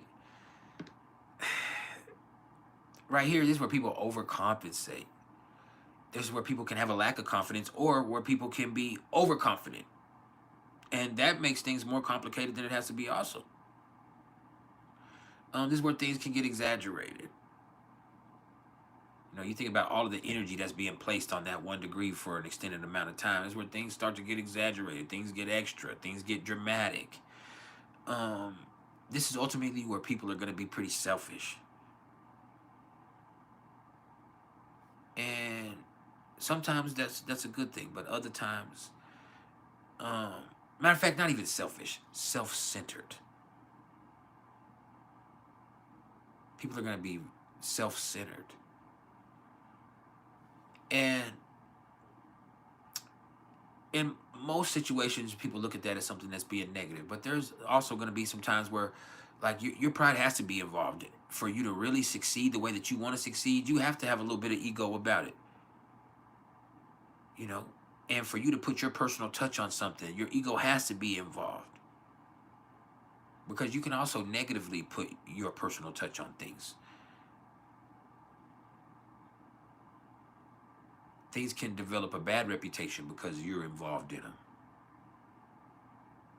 So when you take pride in things and do things the right way, that's something that you can start to be proud of. All right. But there's also situations to where you can rob yourself out of something that's great because you think you're too good for this. There's going to be some times where people are going to be afforded an opportunity and people are going to think they're too good for that opportunity, or they themselves are going to lose sight of what is really important. Now, Mars is going to be in Leo until January 5th, and then it'll transition back into Cancer. And instead of ingress, this will be called regress back into Cancer. And then it'll stay in Cancer until February 23rd. And so there's going to be a lot longer journey of Mars being retrograde in Cancer than it is here. But over the next month or so, there's going to be some drama. And it's because people's pride is involved. It's because people are operating out of ego. And in certain situations, that's going to help them out. But in other situations, when there's two people that are operating out of ego, there's going to be a very, very, very, very hard time establishing a fair understanding between them. Because that creates a war of attrition.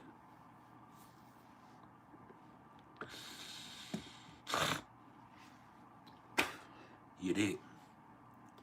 That creates a motherfucking war of attrition.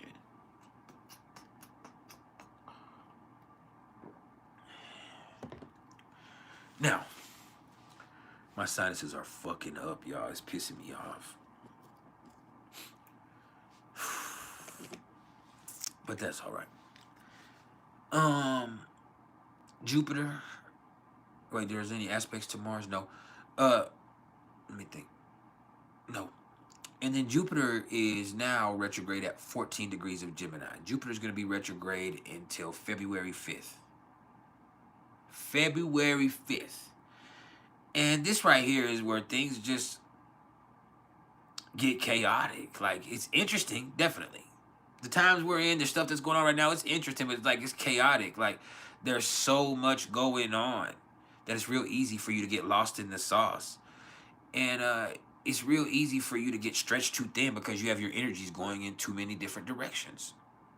There's not really a method to it. There's not really much focus out here. There's lots of energy, but you need this to be channeled or focused appropriately for it to be helpful. That's hard with Gemini. It's just all over the place. It's very interesting. It's very stimulating, but sometimes something being interesting could also mean that mischief has ensued and this shit is getting crazy and chaotic. And other times when you're thinking about stimulation, it's real easy for you to take it too far. Now you're overstimulated by a situation.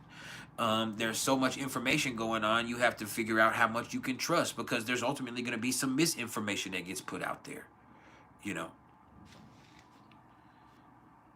And some of it's just not information, it's just data. And data's everything. But you can never have enough space, right?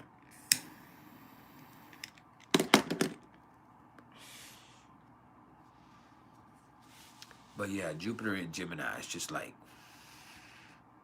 electric and effervescent, and is communicative, but right now it's just like too communicative. Like people saying anything and everything.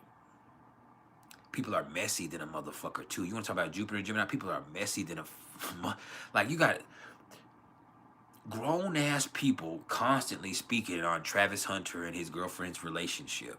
Like people that are all in their business, all nosy, all gossiping, all speaking, and it doesn't fucking matter. Like it's not your fucking business. That's that Gemini type shit. Just nosy and fucking messy and gossipy and just pointless. Pointless.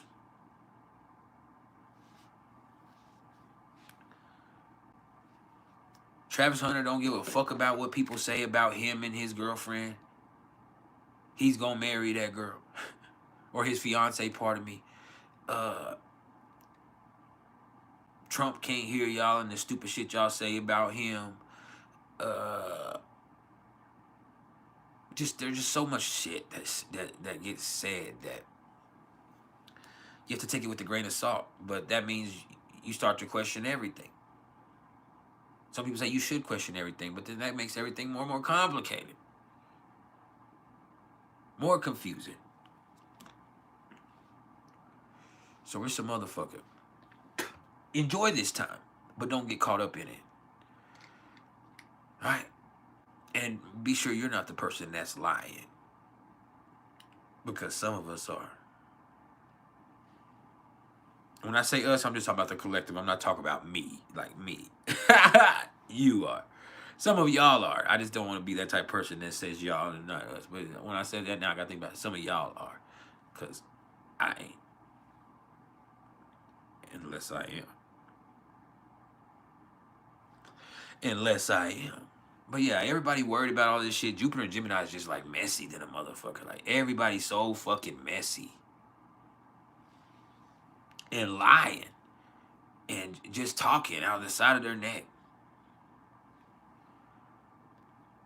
Opinions are like assholes. Everybody got them, right?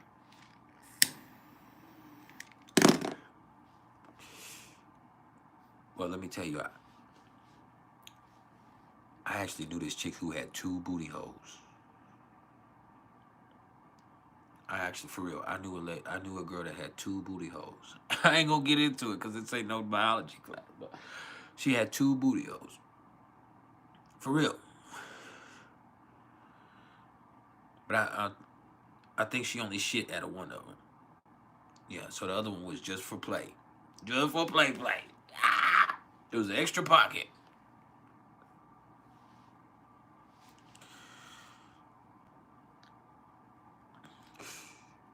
But she definitely had 3 holes down there.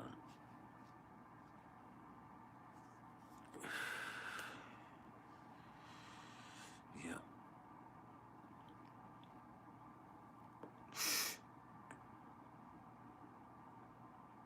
2 booty holes. And see, that was too much information. That's Jupiter and Gemini. See how that was too much information? I should have just kept it on the transit and shouldn't have said the extra shit. But I kept talking. Jupiter and Gemini. Retrograde. I kept fucking talking. Like, it's like, bro, that's too much information. Like, and there was no point in saying that. Like, too much information.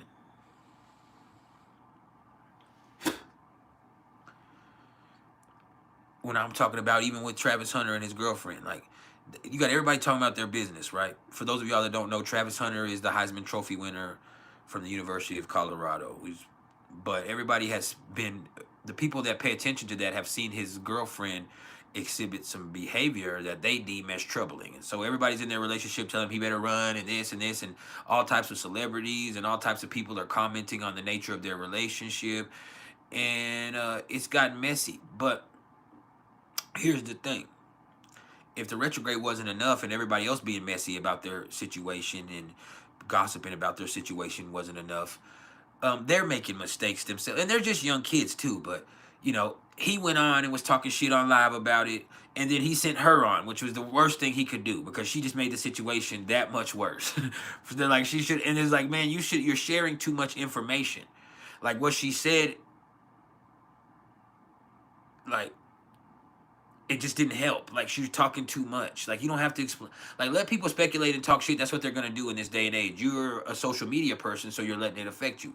But you didn't have to clear up anything. She's like, I just want to clear up the stuff that people are saying. You don't need to clear up anything because you just made it more confusing. You talked too fucking much.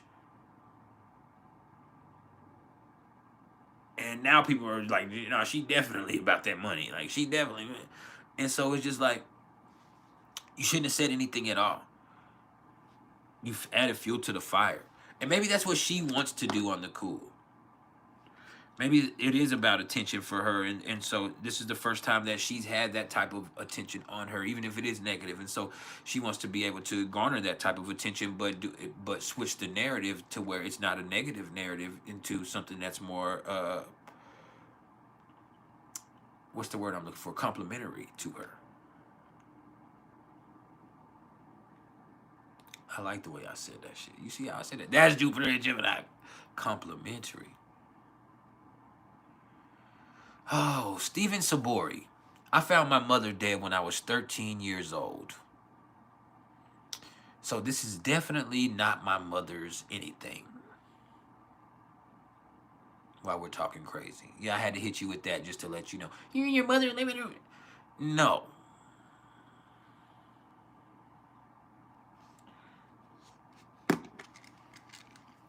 No.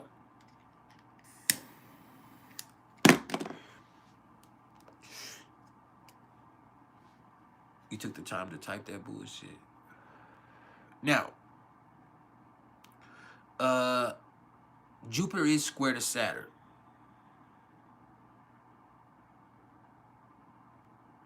Right? Jupiter being square to Saturn.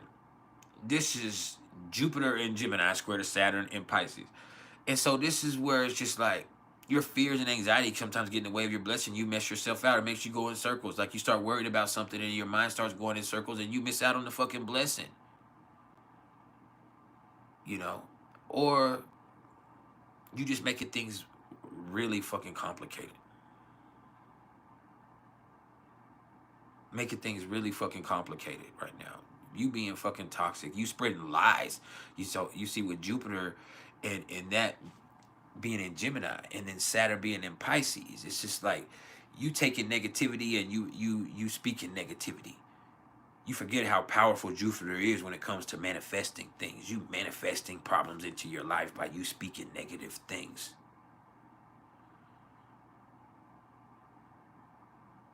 Pisces is spirituality. Pisces is everything. Pisces is emotion, but Pisces also is confusion, worry, anxiety. You need to understand the good and the bad traits that come along with each one of these signs. So when you're dealing with Pisces in that effect, with Saturn here, that does represent some things right here, like anxiety, like delusion, like limitation, but not true barriers. The things that you perceive as limitations in your life, whereas you start limiting yourself through that point of perception. Right? And so with Jupiter square to Saturn, you get in your own way. How do you get in your own way? Delusion, confusion, anxiety, fear, lies, addiction, those type of things. How do you work with this square? Communication. You look at Jupiter, you communicate, you talk to somebody about these fears, these insecurities, and then you're able to sort through them. But that's not easy to do.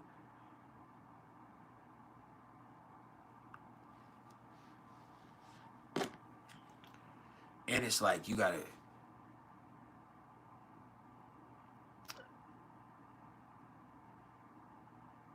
a way of dancing around your issues in life when you just need to deal with them. You have this way of dancing around everything, going around it. Sometimes you just need to feel it. You can't go around everything. You can't avoid everything. You can't ignore everything. With Saturn in Pisces, you got to realize that. Saturn is at 13 degrees of Pisces. We've talked about this over and over and over again. Fear is real. And I understand that. I've dealt with it. Anxiety is real. Depression is real. Addiction is real. All of that shit is real. And so all of that stuff also is triggered and influenced by how you feel. And sometimes how you feel about a situation affects you so much that you lose sight of what is real or what's right or what's healthy, right? And so the only thing you can do is figure it out. Look, things seem hard right now. It's just because there's certain stuff that you now are being confronted with, or you're having to deal with, that you've tried to ignore, you've tried to avoid, you've tried to lie to yourself about, you've tried to lie to other people about, and now it's here. And people say, well, that's just karma. Yeah, but not in the way that you express it, because as I say all the time, and I'm going to keep telling y'all, karma is not consequential. Karma is processional. It is a process. This doesn't happen because this happened. It happens because it happens.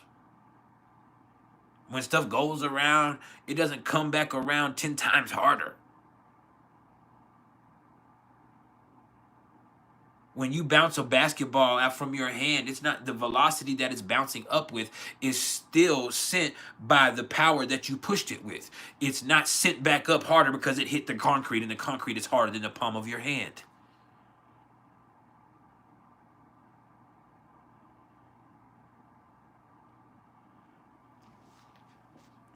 That boy kicks the mechanic. But yeah. Hey, y'all do not, hey, before anybody, all the new mods, Nezzy, don't go off on kicks. Don't take kick shit down.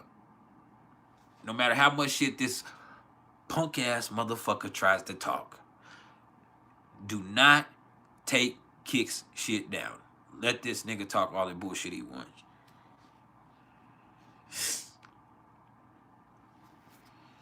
I gotta let them know, kicks, they'll get your ass, nigga. You know they'll bust you. You know they'll pop you. They don't play about me. But shout out to Kicks the Mechanic, y'all. Or Kicks Mechanic, pardon me. Kicks Mechanic. Hey, why your name Mechanic and you can't fix shit? Nigga ain't never fixed a lawnmower or nothing.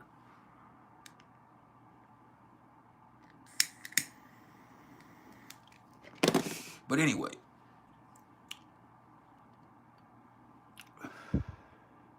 Back to this right here. Y'all stop being friendly to that nigga. That nigga.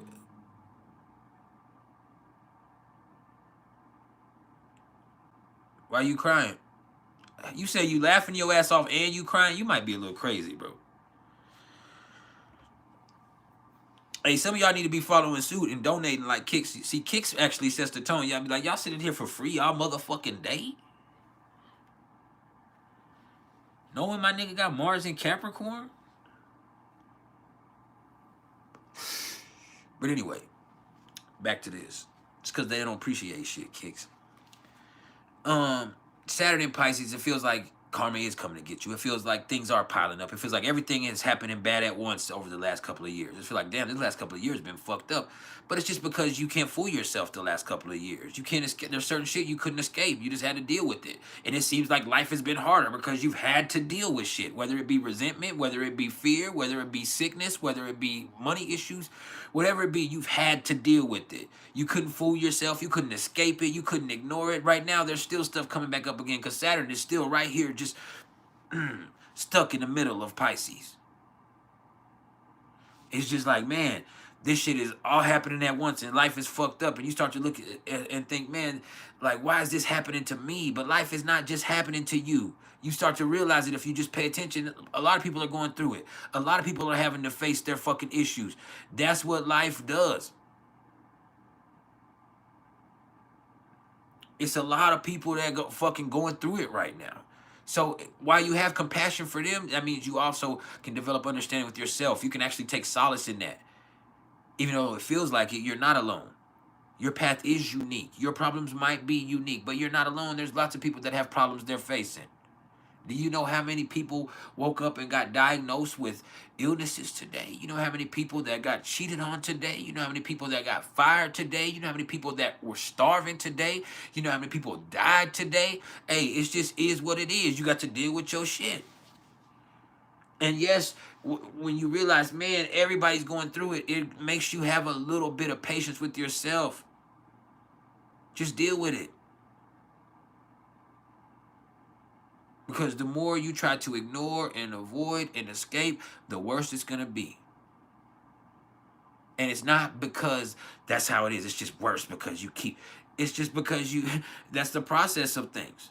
When you ignore your problems, they pile up.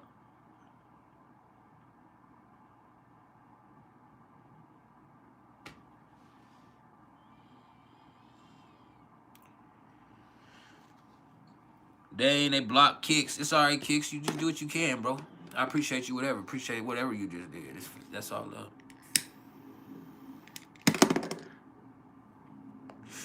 Even though we about like,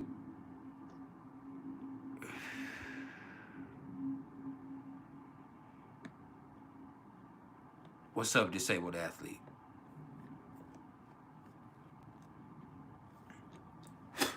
I don't think anybody's blocking them though. YouTube might, I don't know, but I don't know what's going on that end because I've never had a problem doing when I do super chats. Because when I show up every now and then, I haven't been on YouTube when they were online in a while. But when I show up and if I pull through on Dolo shit or I pull through on Blue Blood Sports TV stuff about boxing, or if I pull up and I happen to, if I were ever to catch Kale or one of them, I'm gonna shoot them a little bit of something just because that's the courtesy. That's the same thing I would want them to do. So I'm immediately gonna donate, say big ups, appreciate what you do, and then I'm gonna dip out. When I catch Uncle Fernando, I always pay Uncle Fernando because, you know, he's an OG and I know life ain't being very nice to him right now.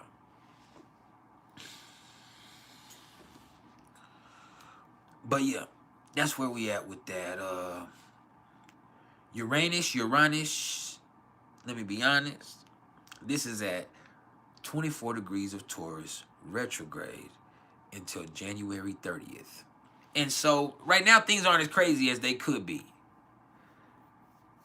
But they're going to get crazy again. So what you need to do is take this time right now to reorient your values. Figure out where you stand morally, what you're willing to do to make money, what you have to work with moving forward materially, who you are spiritually, where you're trying to go, what adjustments need to be made. And you need to understand, yeah, the world is not a stable place. Not financially, not politically, not in any way, form, or fashion. People as a whole are not stable right now. The world is actually in a state of flux. And so what you have to find is a secure place that you yourself can operate from. And that is a mindset. It's not a physical place. It is a mindset.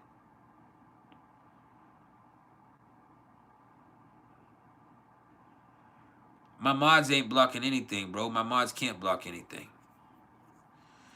They would never do that.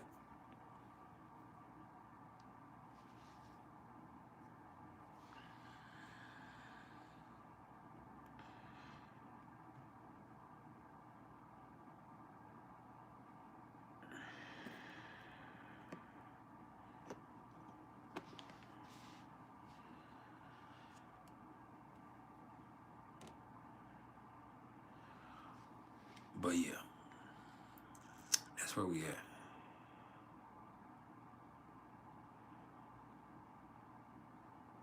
I don't know what's going on. It might hit in a minute, bro. I don't know why it's doing that. My mods can't block anything. If anybody's doing this, your card declining you doing it because it's a repetitive payment, which is definitely a possibility. You know, your card might notice something. You're as far as the institution, and there might be fail safes put in there to where when you start to do repetitive things, it might do it, or you just ain't got that money right now, and that's fine too. But it's not my people, and there's no reason for YouTube to do it. because they get money from it.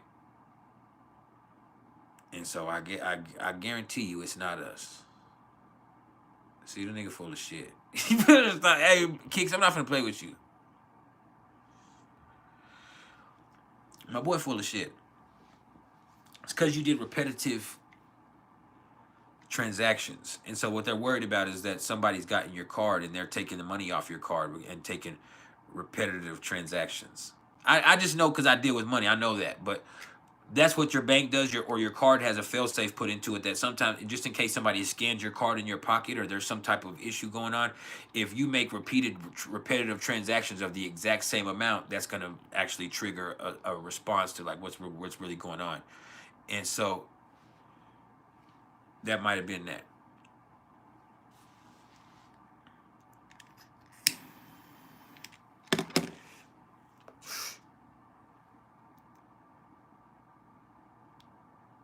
Hold on.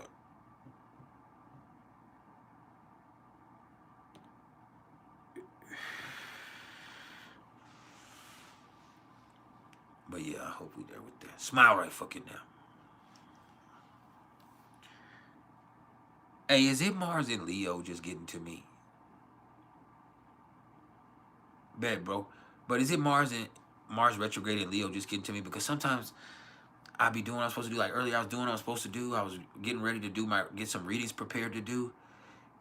And something inside of my head just said, man, my dick is too big for this shit. And then all of a sudden, it's like, man, I'm not finna. I just felt like doing those readings at that moment in time was beneath me. Like, I started doing push-ups. I started feeling like,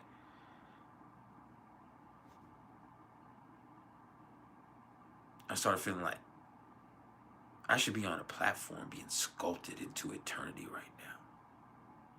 You feel me? Like, have you ever felt like that? No, probably not y'all, because y'all ain't got it back like that. But yeah, that's what I was feeling like earlier. I was like, maybe this is Mars retrograde after the fact. After I calmed down, but I just had a moment. I was in there, I was writing on a reading I was getting prepared to do, and it just said, like, my dick is too big for this bullshit. And so I don't know what, maybe just reminded me of that. But yeah, it complicated the process creatively.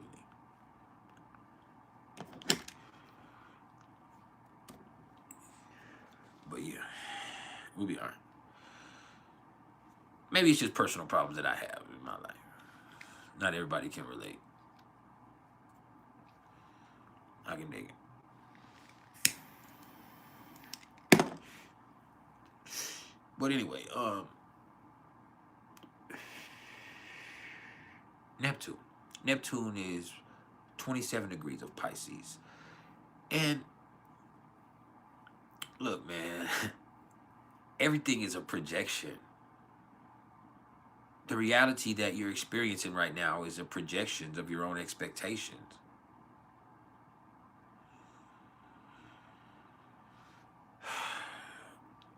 That's the issue. That boy Stephen Randall said he heard I got that Reggie back. Stephen Randall.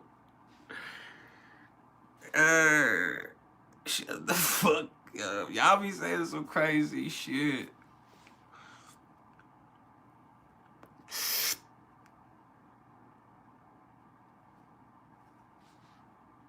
Oh no. Whatever your girl bought for me is what I'm smoking.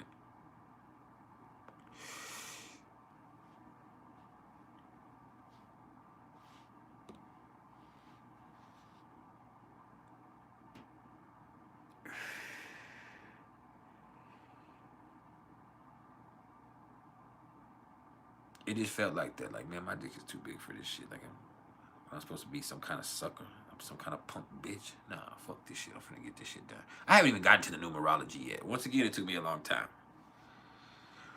But yeah. Back to this.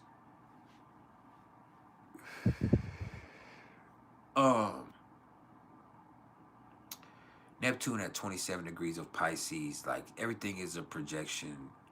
You know, you're constantly experiencing a projection of your own expectations. You're constantly projecting into other people's expectations of you and who you're supposed to be to them. Not who you really are, but the character that you've created for them in their life, that you play for them in their life. And that once you see that and you're aware of it, you yourself start subconsciously projecting into. You get caught up in all of the appearance of things. You get caught up in the culture. You get caught up in this fad of spirituality now. You get caught up in the titles of things, and you forget what it's really all about sometimes, and what's real. And the only thing that's truly real is how you feel. It's what's going on inside of you, you know. And we all lose sight of that sometimes.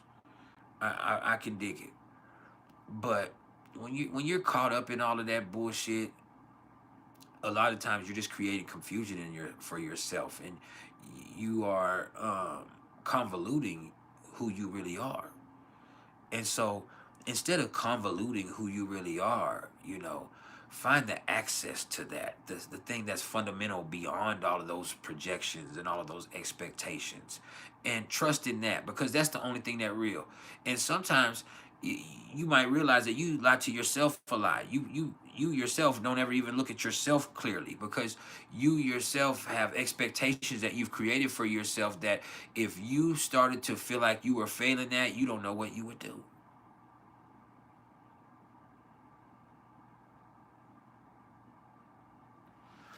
But yeah, hit the like button if you haven't hit the like button yet.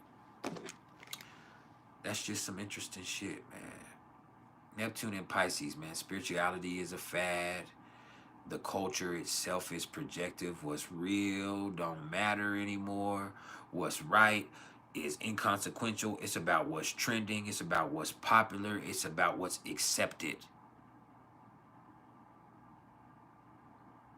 There's something that could be real as fuck to each one of us, but if it's not socially accepted, you're crazy, right?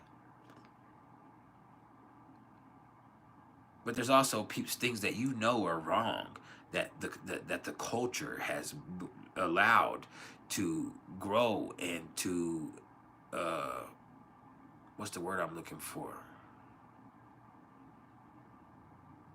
What's the word I'm looking for? Not culture, cultivate. That they've allowed to cultivate, that we know is wrong. We know it's wrong. There's stuff now where people are so caught up in this fad that spirituality is, that they forget it's about the inner journey with yourself, within yourself. Spirituality is about you having commune with your spirit, or with the divine, your relationship with the divine. It's not about how many crystals you have. It's not about what your title is that you've made of yourself. It's not about any of that shit. Because really, when you're stripped of all of that shit, when you really have a true spiritual experience, you're stripped of all of those earthly titles and those earthbound requisites that are put on yourself. It's all about you understanding what's good for you from the inside out. But we all lose sight of that. Now, back to this. Oh, before I do that, I need to holler at my lady real fast. Hold on. I'm scared to call her because she might cuss me out. I don't want to get cussed out on live because I'm calling her at work. But I'm working. Fuck. Shit, I'm working. Hey, I need some of y'all to hit that super sticker, that super thanks, that super chat. Hit that cash app that's pinned. Fuck with me one time. It's Christmas time. Ever since she got these people jobs, she ain't gonna answer the phone. Ever since she became the lead.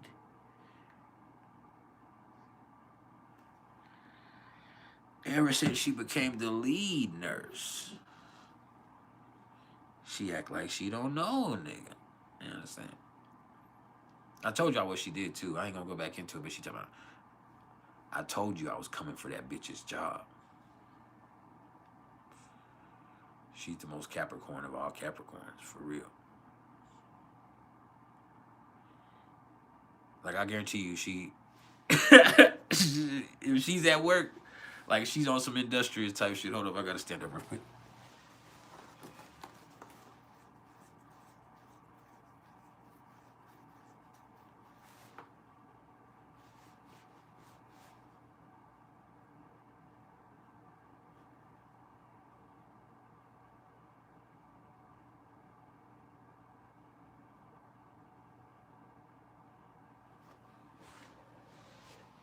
All right, we're good. We're good. My bad. But yeah, if she's at work, she probably doing some tripping.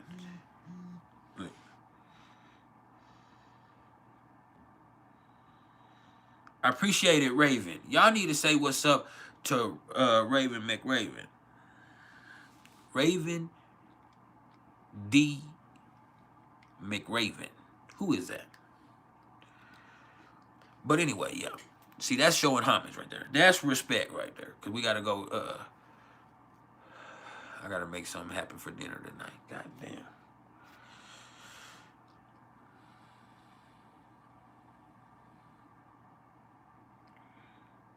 What do you mean? What do you mean showing up in full Cancer husband? What'd I do?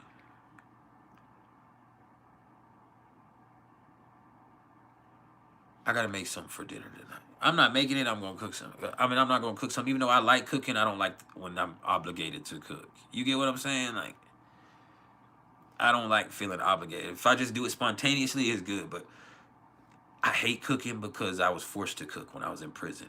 Like, I cooked for the whole prison, and I'm a very good cook, especially in that type of setting when we're cooking, you know, mass producing food. But I also was a short order cook when I was in there for a long time for the officers, and I just don't like that. Like, it felt like slavery because I was obviously in bondage and doing it for free, and I had to stand there at a fucking grill for hours on end, and they just come tell me whatever they wanted. And when they tell me what they wanted, I had to make whatever they wanted right there. And so it was kind of humiliating sometimes. It's like no matter what, like it's not like when you're feeding the inmates, which is something that I don't have a problem with at all. But when I was in there with the guards, it's like, you know, like it felt like you were in bondage. It's one of the one times you felt like you was in bondage. It's supposed to be a privilege because you're in the officer dining room, and it's like you can eat whatever you want while you're in there too, and you know, but that's like putting something in your mentality, a slavery mentality, like, you know, the house niggas and the field bosses. It's just like in your mind, it's putting you into a position where it's trying to make you uh, feel like you owe them something, like they're doing something for you. Look, there's my lady. She's about to cuss me out. I ain't gonna put it on speaker though. Babe, don't cuss me out. I'm on live. I don't want. Come get me when you get off. I'll be done by then, and so we can go get some as soon as you. So we can go get something to eat or whatever we're gonna do. And then come get me. Are you having a good day?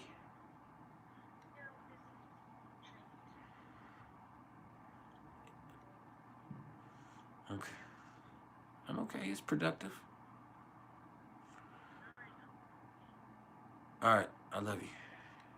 Bye bye. I had to warn her before she cussed me out last time. Subservient? What is subservient? I don't know if you know what I don't like that right there. Cause I actually am a Mars in the fourth house. I don't know about all of that. I am at most points chill, but I don't know about subservient. I definitely don't think she would say that either.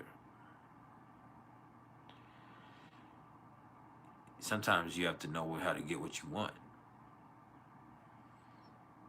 What's that old adage? You catch more flies with honey than you ever would with vinegar or salt. Yeah, I operate like that. But no, I'm definitely not passive. Not at home.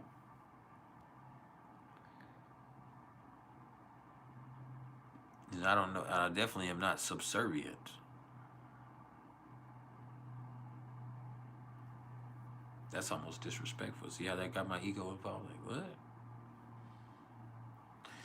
That's an odd choice of words.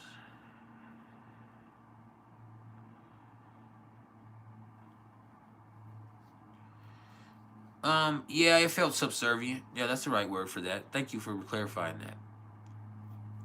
But yeah, it felt subservient in there. Um, What's up, Rodney Candido from Brazil? But yeah, I just didn't like the way that felt. And so, when it comes to cooking at home, I have every now and then, but I usually don't. I ain't gonna lie to you. I should more. And I think that's one of the things that she would really appreciate more if I did cook more. Because that's one of the things that she likes to cook when she's doing it on her own, but she would really appreciate probably if I did it more. That's just me being honest from my own perspective and being real. But yeah, that's probably one of the changes I need to make fundamentally in my household because I never cook. If it's my time to get something to eat, I buy something. That doesn't mean that she makes food every night, 7 days a week. I buy something probably 2 or 3 nights a week. You know what I'm saying? Like one night the kids aren't here, so we fend for our where I buy her food or buy me food. We say we fend for ourselves, but I usually buy us a meal that night. And then one night of the week we're probably gonna eat pizza. This is just a family thing. One night a week, uh, we might do something else. But other than that, like probably like 4 nights a week. Yeah, 4 nights a week she probably cooks though.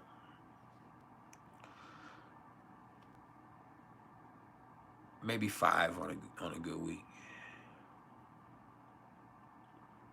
6 at the most. But there's always one or 2 nights. But I really should help with the cooking more. I do other stuff, but I should help with the cooking more. Anyway, I hate cooking though. I like cooking when it's just fun and it's spontaneous. I'm like, you know what? I'm fixing to cook something. When I just get a wild hair in my ass and I'm an excellent cook. But I was so excellent when I was in there that they made me. It's like when you're being a good cook, you think of that's something that's they try to make it seem like it's a promotion or that, but it's like a punishment. Like now you get to go be subservient to somebody. You're such a good cook, like that feels like some slavery shit. Like oh you that's your specialty. You can pick more cotton than any nigga out there, so we gonna have you picking cotton more than any nigga that ever picked cotton. You understand? And so it just feels like that. Like oh, you show some type of special skill, and then you instead of being rewarded, you become subservient for it. Oh, you can play the fiddle good. Shit, we finna, you know what I'm saying? Like off 12 Years a Slave, we finna have you playing fiddle for everybody, boy. This is your privilege. Get to be my personal fiddle player. I get to treat you like royal shit, not just regular shit. I'll treat you like royal shit. So it's just like hell nah. And so sometimes they did treat you. You know, you had more interaction. It felt like it was good because you had more interaction with people and especially the women there. But other times it's just like people, you know, they come in and remind you why that you're in prison and that you are subservient to them. And so it's just like subconsciously that's one of the things that I don't fuck with. I just don't. Now, uh Pluto. Pluto's at 0 degrees of Aquarius. Things are changing drastically. They have changed drastically. They're going to keep changing drastically. We're in revolutionary times. And I don't mince those words. We are in revolutionary times. There is a revolution in progress. I don't know what that means. I don't know how it's going to take effect, but it is in progress. It has begun because it starts with a thought. It starts with an idea. It starts with the mindset. It starts with the willingness to think differently. This is how Pluto and Aquarius works. It just takes a change in mindset just like that, and that changes everything. A change in mindset equals a change in approach, changes in expectations, a change in reactions. It's a change in everything. Do you fucking hear me? We didn't get a chance to go through this yesterday, so I'm glad I touched on all of this today. I'm not fucked up because what I have to talk about with numerology isn't going to be something that takes a long time. But yeah, that's that. Pluto. Chiron, 19 degrees of Aries. With this right here, it's just like there's things that you're going to be forced to confront. They're going to be all of a sudden brought into your awareness, or all of a sudden is something that is a problem. A situation can become inflamed or infected or incinerated. Something can just get ignited, instigated very quickly. I use all of those words uh, because they're perfectly explanatory of this energy. It's just like, man, this energy in its own right is very confrontational, but there's things you have to confront if you really want to grow. And most of all, there's things you have to confront with yourself. So once you're aware of something, you're then accountable. Once you're aware and you acknowledge that, you're then accountable for whatever happens with that. That means right now, this is the point of awareness. Things are being brought into your awareness. And once you're aware of it, you are then accountable. When we get to moving direct, this is where you take action, and that leads towards healing. It's a very specific process, and it's a simple process. But this is where you see progress. You hear me? Real fucking progress, baby. I don't think you heard me, though. Oh, my son's home. I can tell because Chief's going crazy. And I don't know what's happened to me, y'all. I don't know if it's Saturn in my 6th or Neptune in my 6th house.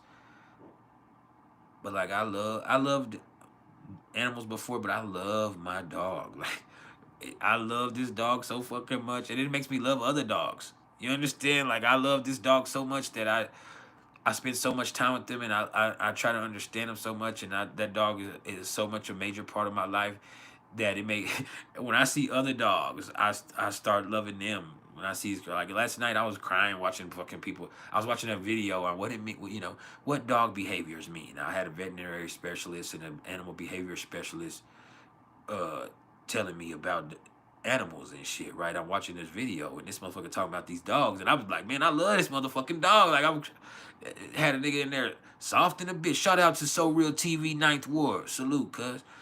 But yeah, you know what I'm saying? I'm in there tripping. I'm like, man, and it's fucked up because once you change, like, what a lot of people don't know, like, this sometimes creates anxiety in my life. I'm gonna talk to y'all about something that's real. Let me be vulnerable with y'all for a second before we go on, since I'm being accountable.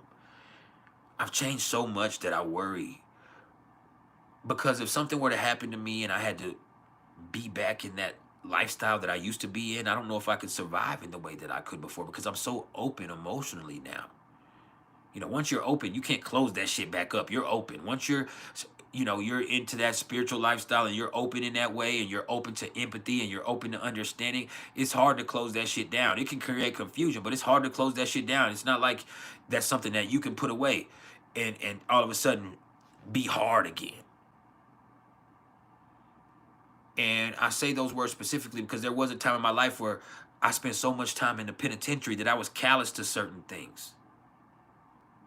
Sometimes unspeakable things. I saw crazy stuff that you had to develop a callus for because you had to survive. There's certain things that I was raised up, behaviors that I was raised up thinking were cool that now I think are atrocious. Right?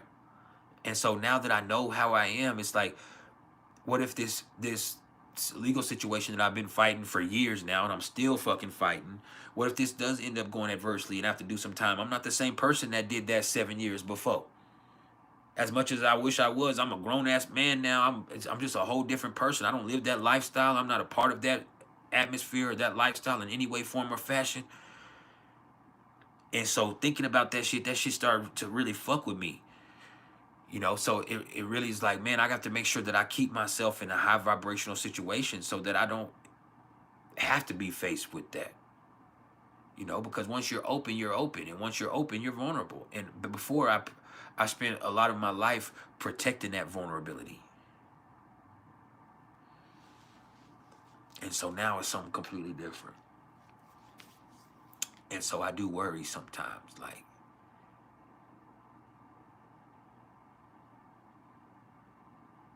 what if that rawness, that gangster that I had inside of me is gone?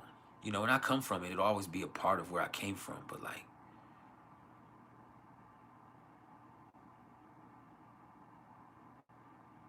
what if I need it? What if I end up needing it? Anyway, sorry, y'all, I had a moment. But, yeah, the Black Moon Lilith is at 19 degrees of Libra. You know, Chiron and the Black Moon Lilith opposing each other really is interesting because that creates this axis right here, especially when they're getting to this point of exact opposition. And this creates an axis where it's like sometimes the best thing you can do for your relationships is confront things, and the worst thing you can do is sugarcoat shit. The worst thing you can do sometimes is always acquiesce, because that creates frustration, and it can create resentment, and it can create pretense, and then it can also create where people are involved with you for ulterior motives. And you have to realize that your codependent tendencies sometimes can get in the way of your own best interest. And so once you're aware of that, you're accountable for changing that. And so all of those things we have to look at, our superficiality, our vanity, all of that stuff is about impressing other people. It's not for ourselves.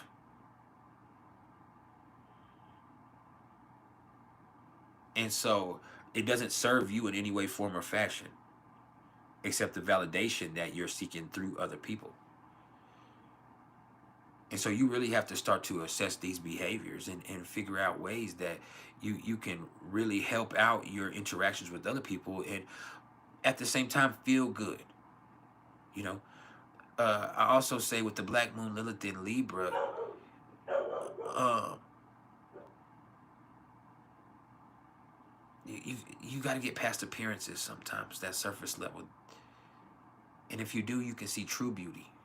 Learn how to appreciate true beauty. You never can get rid of the Black Moon Lilith. It's a shadow trait. It's something that you need to integrate. You integrate the shadow. You don't shame it. You don't kill it. You can't. When you integrate it,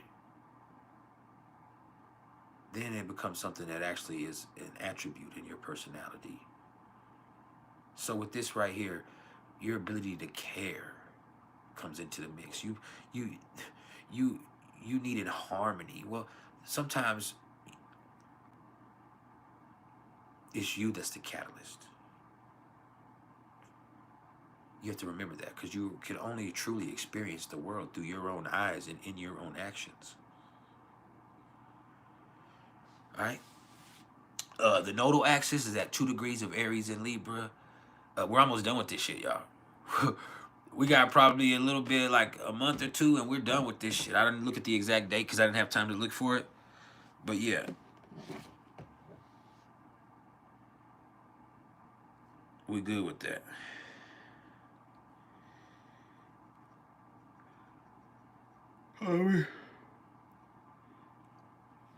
But yeah. This nodal axis is almost the exact same thing as Aries and Libra. You just gotta stop worrying so much about what other people think, and you gotta do what's best for you. All right. You gotta stop waiting and you gotta take action. You gotta be action oriented in your approach to life. You have to experience your truth as a verb. That means don't speak it, you need to be it. And so that's kind of what it goes with that. As far as the numerology of the day, we're in a 1 vibration. How do you get to the 1? It's December 17th, 2024. So December is 12. 1 plus 2 is 3. You take that 3, you drop it down. There's no need to simplify that any further. The 17th, right? 1 plus 7 is 8. You take that 8, you drop it down. You don't simplify that any further. 2024 is an 8. 2 plus 2 is 4, plus 4 is an 8. So you have 3 plus 8 plus 8. 3 plus 8 is 11, plus 8 is 19. 1 plus 9 is 10. 1 plus 0 is 1. So we're in a 1 vibration ultimately today. But you also have to look and see there's also an 8 connotation, and there is a karmic debt 19 to this today. And so this is a day of extremes, but it starts with you. It's a day of empowerment, self-empowerment. But the best way to empower yourself is to be accountable. See, there's a difference when you have the karmic debt 19 with the master number 11 and the karmic debt 19 when it comes with the 1. See, with the karmic debt 19 coming with the 1, this is where you're going to have to learn how to take your own licks on your own chin. This is the true right here.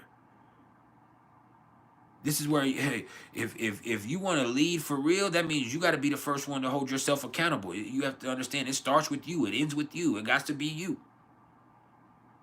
And even if that means you got to face it alone, and you got to fight it, it's on you.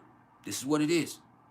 With the master number 11 and the karmic debt 19, it's more or less like you need to understand, like, you have so much power, charisma, influence, like you need to be using that to help people, not manipulate, not for personal gain, not to use, not to profit, but to help.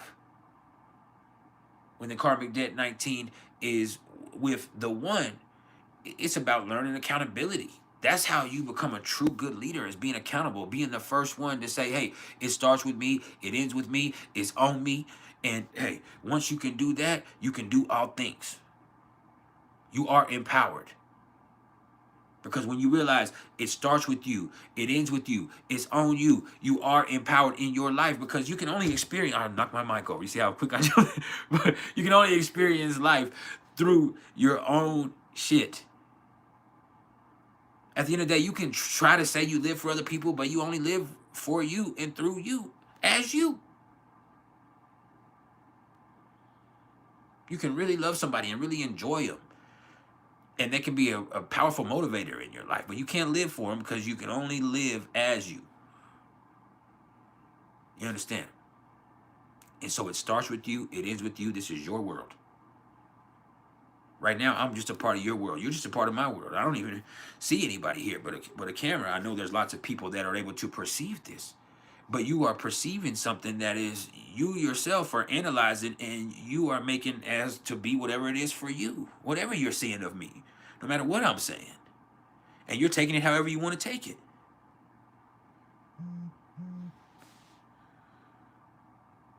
But yeah, that's what that is.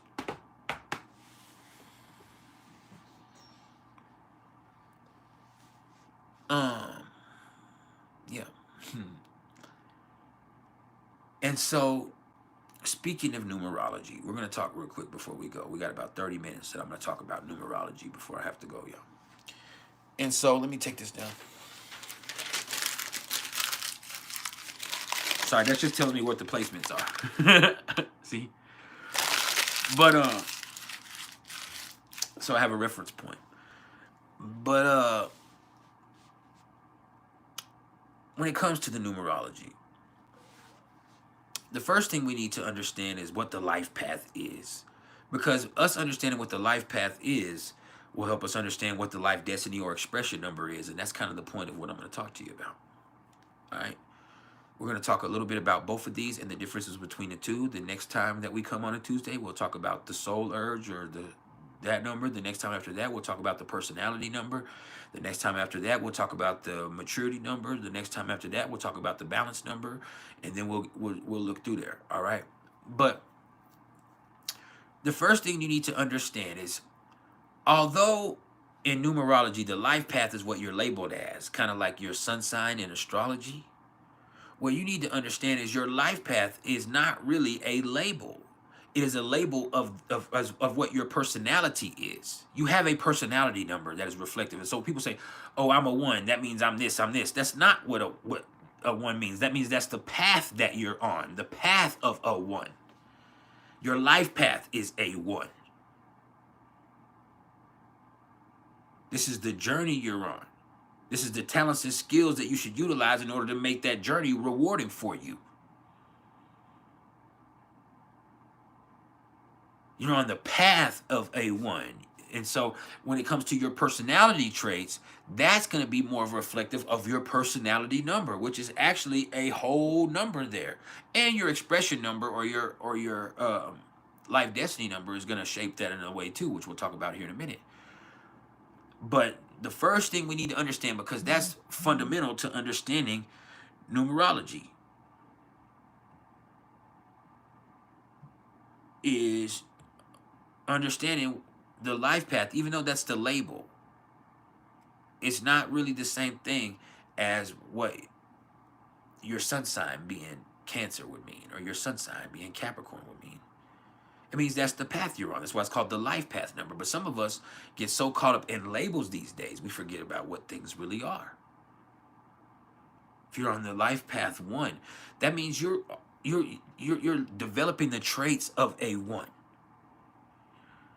Some of them you already have, but some of them you are developing. You're on the path of a one. You're on the path of a leader, but sometimes you're also on the path of a loner as a one. And you're going to have to be courageous because there's going to be things you have to face alone or face first. You're blazing trails. You're the first one to do this shit in your family. That's the type of shit that's breaking curses. That's the type of shit where it's like, hey, you know what? I take the lead. I come to the forefront. It's me that got to do it. All right? It's not operating in the absence of fear. It's operating despite it and learning that. And the only way to do that is to be faced with many battles and many obstacles and only having yourself that you can depend on. Right? The life path of a two is developing harmony and balance and learning to have better relationships. And this is something that you're doing along your life. It's not something that you're natural at. You're going to have a lot of relationships, but for you to have healthy relationships and have an appropriate balance between your own growth and what you're trying to accomplish in your relationship is something that you're going to have to work on throughout your whole life. It's the path you're on. But also the path of an empath and an advisor, and the path of someone who's there to help heal, someone that can really take what they feel for other people and that compassion that they naturally have and help other people. That's the path that you're on. Besides the relationship and the interpersonal path, that's the path that you're on universally, is the path of somebody who's empathic and somebody who has understanding. You understand because you experience and you relate, right? When it comes to the three, you're learning to truly speak from your heart and to be creative. Sometimes it takes you being creative to really convey how you feel. Sometimes you're so caught up in pretense and expectations and communication and societal placement and all that other shit that it's hard for you to just be you. And the only way you can really be you is through art. And so over time, developing your creativity and developing ways that can help you learn to truly speak from your heart. But also it's about having fun and being communicative and being authentic and being genuine and just enjoying your life and developing friendships.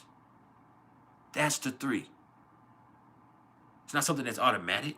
You're not born with a whole bunch of fucking friends.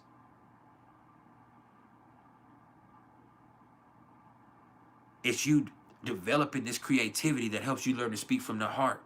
It's you having conversations with people that lead to genuine connections. It's you having friends, and it's you learning how to enjoy moments in your life.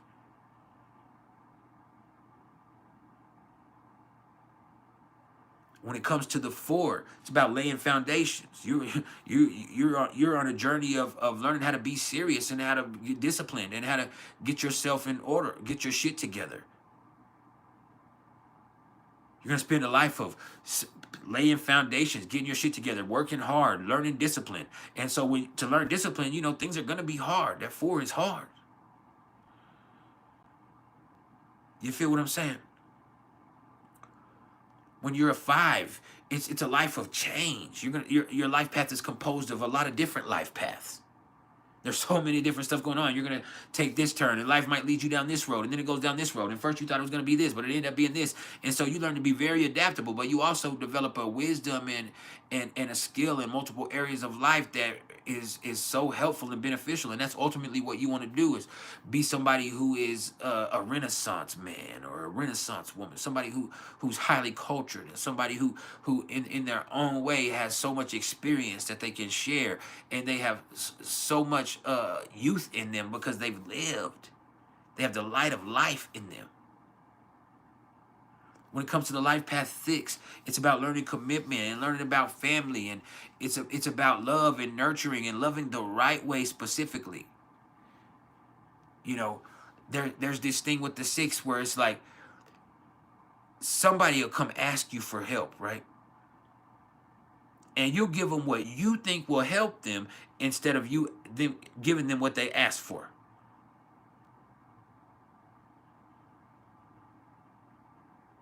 And so all of that right there is something that you have to learn to work with yourself. What's up, Matt Fam Taglio?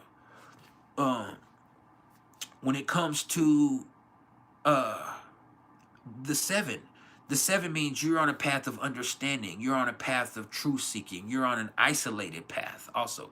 That doesn't mean you're not going to have relationships. It means your relationships are going to be hard because you're trying to figure out what your purpose is and what the truth behind everything is. And so that requires a lot of time by yourself and introspection because you're trying to figure it out. When it's an 8, it's about empowerment. If the 1 is a leader, the 8 is a boss. This is about influence and power and extremes and learning to wield power without it destroying you or without you becoming tyrannical or dictatorial or overbearing, without letting it be something that controls you or defines you. And so this is what you have to do is, what can you do with power? You learn all of these lessons in power. When you have a 9, you're on a path of service. You're on a spiritual path where you're going to be blessed with a lot because you're going to be expected to give a lot, and you're going to experience loss and heartbreak. But through that path, it's about you learning to keep loving unconditionally. Keep loving, keep trying, keep helping. Don't ever give up on love. Don't ever give up on hope. And just, that's why things can seem so bleak during that life. And so when you hear the 9, people here, first of all, they're like, oh, it's a spiritual. No, it's like, man, you're going to be faced with some bleak situations because this is where you really have a test of faith, where you're required to keep giving and to keep loving and to keep nurturing. And so all of this stuff is going to be given, but you're also going to be given a lot too, because you're going to be expected to give a lot. And there's not going to be much that you do that you can't succeed in because you have the light of God with you in certain instances. When you have the master number 11, you're on a path of changing the world or helping a lot of people or inspiring. You're on a path of inspiration. How do you become an inspiration? How do you become an inspiration? It's not just about you. You have all of this talent and skills and charisma, and you have all of this stuff, but it's not for you. It's for what you can do to help other people. That's why there's a double divine dose of the 1. So you have all of those individual traits of charisma and intuition and sauce and courage, but you also have that too where it's not for you. It's not for you. With the 22, the path you're on is building a legacy. And a legacy isn't built overnight. You're not born with it. Some people are, but you're not born with it unless you have some type of crazy fated situation that happens, which there's always anomalies in those situations, and that's a possibility for some people. But for real though, like, that's the path you're on. 33, you're on a path of understanding, loving and understanding and teaching, and your heart is going to get ripped out of your chest a lot of times, and you just have to learn how to keep trusting, and because all the lessons you go through, you develop some divine lessons that you can teach other people. But it's the path you're on. It's not what you are. This is not your personality traits, because somebody with the personality 1 or with the life path 1 but could have a personality number 7 could be something completely different.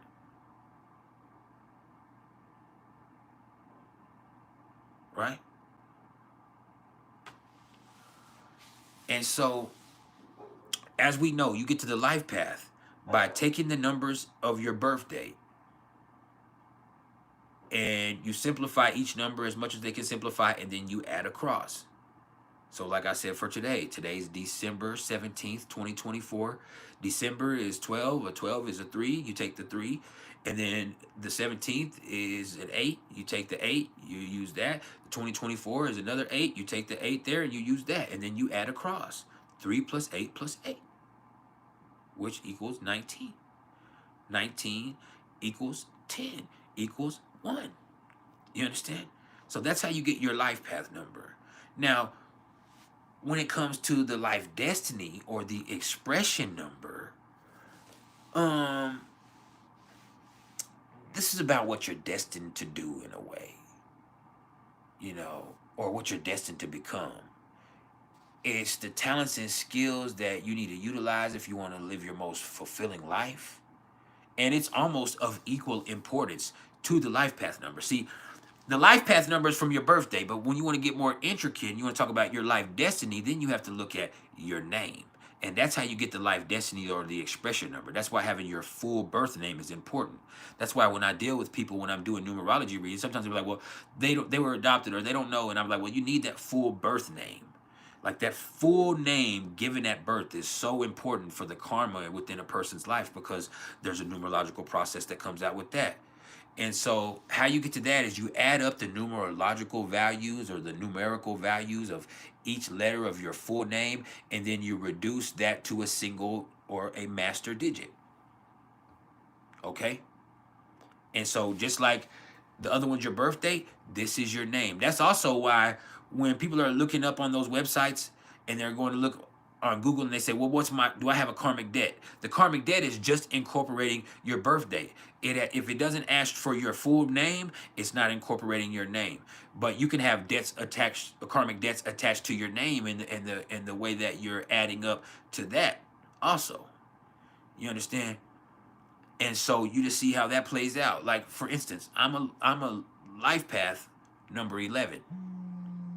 Hold on, there's my lady. Hold on. Yes, ma'am. How? I don't know how.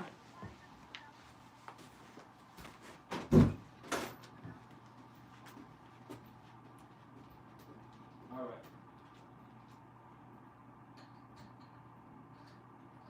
Junior.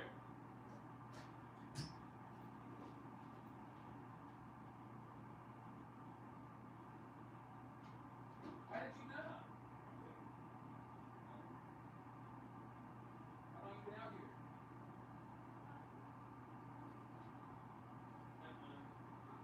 Are you cold?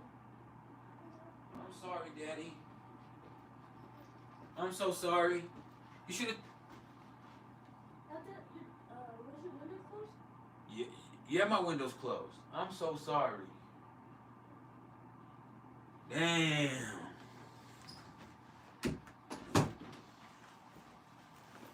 Shit, y'all, I had to lock my baby out. My baby been locked out for 45 minutes outside of my house. In the cold.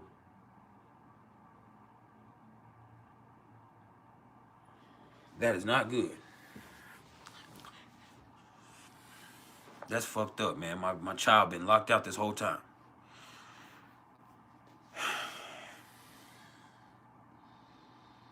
Now I feel so bad for my baby. What's up, El Soho Ojo? But yeah, when you're talking about the life destiny number, understand that you can have karma or a karmic debt attached to your life destiny number, not just to your life path number, but also to your life destiny number or to your soul number. All right, just so you know. So whether it be one that you've brought from your soul from previous lifetimes, whether it's one that's around from your name, from the destiny that's put before you in your life that was given to you, or whether it be something that you just came into naturally. See, the life path is about our journey and the lessons that we're meant to learn along the way of those journeys, like I just said. So there's certain traits that are going to be reflected that you need for that journey that you might be given, right? Now, the life destiny number or the expression number, it represents your natural talents and your abilities and the way that you express yourself to the world. Like for me, my life path is the master number 11, right? Well, my expression number is a 3. Well, how do I do that? I entertain, I create. Y'all see what I do in different ways. How do I get to what do I utilize? And so you help, they complement each other. They go together in a way, but they're also almost of equal importance. Even though we are using the life path number as our label in numerology, that does not mean it's more important than the expression of the life destiny number. The expression of the life destiny number is just as important because that comes with your name. Your name is just as important as your birthday. They are of equal importance, but they're also complementary to each other.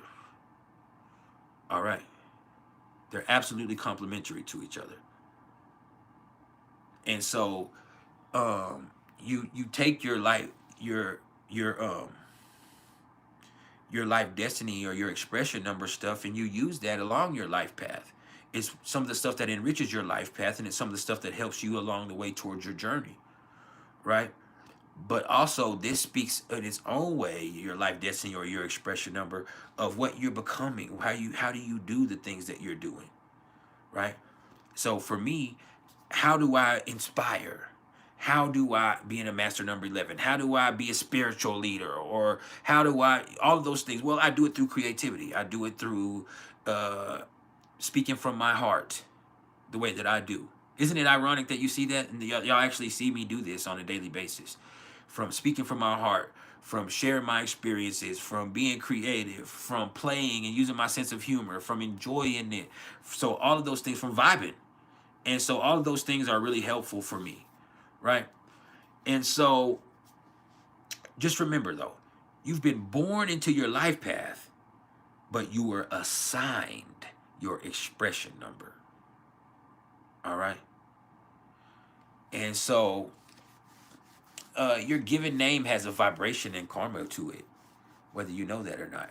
Like, some people brought family names. It's interesting. You look at somebody and their name is a family, even their first name. They carry their aunt's name or their mama's name. My daughter's named after my mother, her grandmother. You have people who have their juniors or they're the thirds or they're the fourths. You have people who carry their family names, and that's when they're taken on through the numerology, generational karma, good and bad. Because karma's not always a bad thing when you're looking at it from a numerological standpoint. Right? But for that, they've given this to you. Now you're a part of this, right? For me, when I was born, my mother looked in a name book. She didn't name me before. Like my daughter, that was her name. Once we knew it was a girl, we knew what we were going to name her. I told my ex-wife, which was my wife at the time, hey, this is what we're naming Sue. She were naming her after my mama and you. Her name is Devon. My ex-wife, her name is, we call her Abby, but her first name is Devon. So we would call her Susan. We're going to name her after her mom and my mom and her mom. So Susan Devon Turner. That's my daughter's name, right? And so taking that right there, we've given her that. We've given her some of the best parts of her mom, of my mom, and hopefully some of the better parts of her mom. Her mom chooses Abby as her given name. She chose the name Abby, but her given name was Devon, right? Susan chooses Devon, but she was given Susan, my daughter. She chooses to go by her mom's name, but because she thinks Susan is old-fashioned and shit, and so, you know, she chooses to go by Devon, her middle name, even though her name is Susan. And Abby's middle name is Abby, but she chooses to go by, I mean, her middle name is Abby, and she chooses to go by Abby, but her first name is Devon. And so those do have certain attachments to that. Now, here's the thing also with this, right? For me, my mom looked in the name book, right? I'm just gonna put y'all up on some real spiritual shit real quick. When I was born, my mama looked in the name book. She picked out the name Roderick. Now, there's lots of people named Roderick, but she's picked out the name Roderick. That was what spoke to her. What does Roderick mean? Roderick means famous king, right? Roderick is a very old name. It comes from the Visigoths and the Goths before that, the Goths and the Visigoths, and then it became Germanic, and then it came, and you know, it's from Roderick, which famous ruler or famous king, right? Well, here's what's interesting. Interesting enough, because not because of my birth date, but because of my name, I have been given, and that's not the last 11, I have been given a karmic debt 19. What's a karmic debt 19? A karmic debt 19 is the highest karmic debt you can incur. It's an abuse of power. You get karmic debt 19s if you were royalty or rich or political influence or something like that in a lifetime where you persecuted and you fucked over a lot of people to get power or to keep power or both. And so my name, that she gave me. Man, once you put it with my middle name and my last name, it actually ended up through my expression or life destiny number, giving me a karmic debt 19. And it's Roderick, the famous ruler. And so giving me this name, she attached to me karma that comes with the name that's been attached to a name because of things that people have done over years and years and years and years. It's not just something my soul did in a previous lifetime. You get what I'm saying? Now you have to look at this from a perspective. It's because you gave me a name that has karma attached to it. It's like if you named your son Adolf Hitler. You get what I'm saying? Like that has energy attached to it. People are going to respond to that in a certain way. It gives them a certain, like, people don't realize that when we say, what's in the name? Well, there's a numerological and vibration that's created from the name that you give to your child. I'm putting y'all up on some shit real quick. That's why the life destiny or expression number is very important.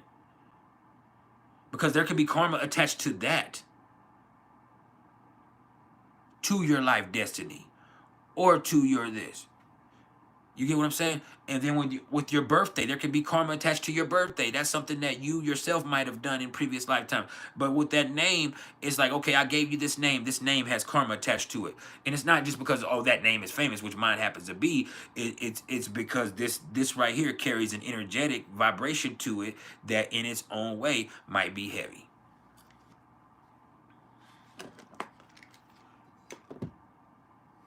Follow me.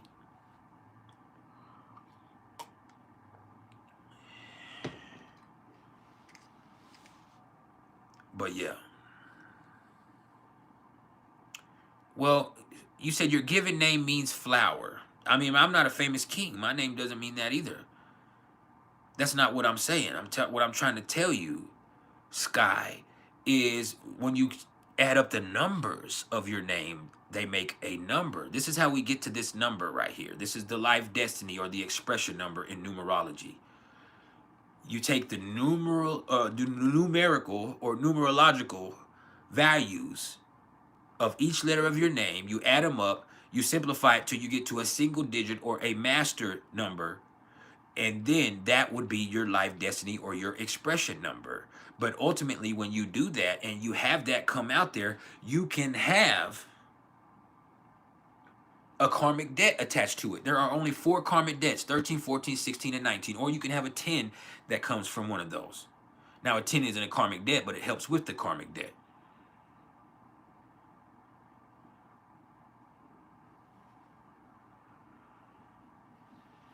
So, yeah.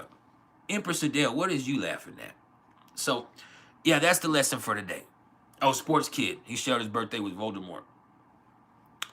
That means your birthday's around New Year's, right? Isn't Voldemort's birthday like right around Christmas or New Year's? I remember, I love Harry Potter, so I know. But isn't Voldemort's definitely a Capricorn, but it's right around Christmas or New Year's, somewhere around there.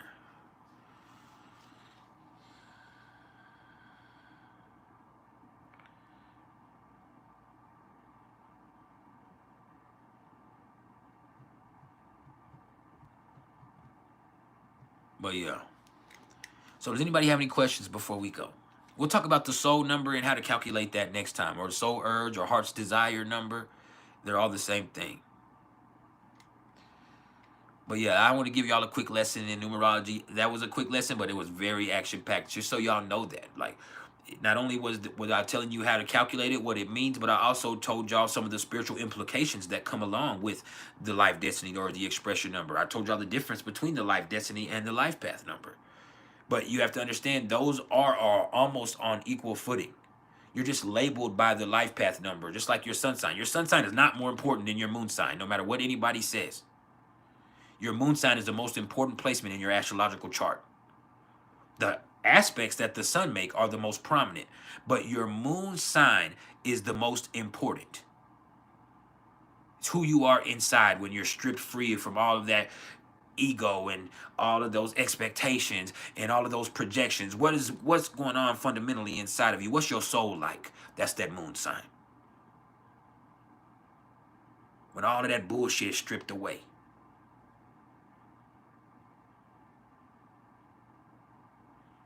You see how that goes?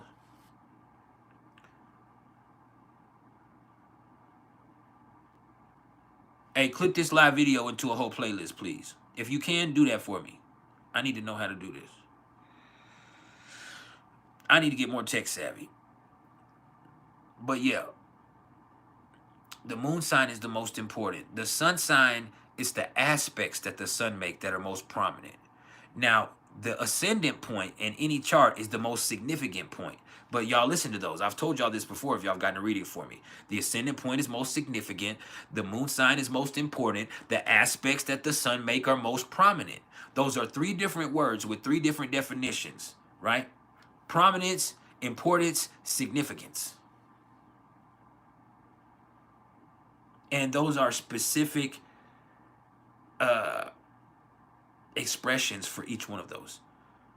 The aspects that the sun make are most prominent. The moon sign is most important. The ascendant point is the most significant because it puts everything into place. It shows where everything is playing out. The moon sign is the energy, you know, it sets the tone for everything else because it's the proximity and the influence it has with Earth, even though the Earth controls the moon. But when you look at the ascendant point, that shows where it's all playing out at. It puts everything in place. So it's very significant once you can get that. You got that time and you're able to put a significant point on any chart. Not a significant, an ascendant point, pardon me, on any chart. That's going to have extreme significance because it puts everything into place. But that also sets a tone in itself. Let's say it makes a flavor. You have tone. You have flavor, right? And then when you have the sun and the aspects that the sun make, you have seasoning. So I appreciate everybody's love and support. This has been an awesome session. I got to get ready to go do some other stuff. I feel bad I didn't let my baby outside for 45 minutes. He's only 9 years old.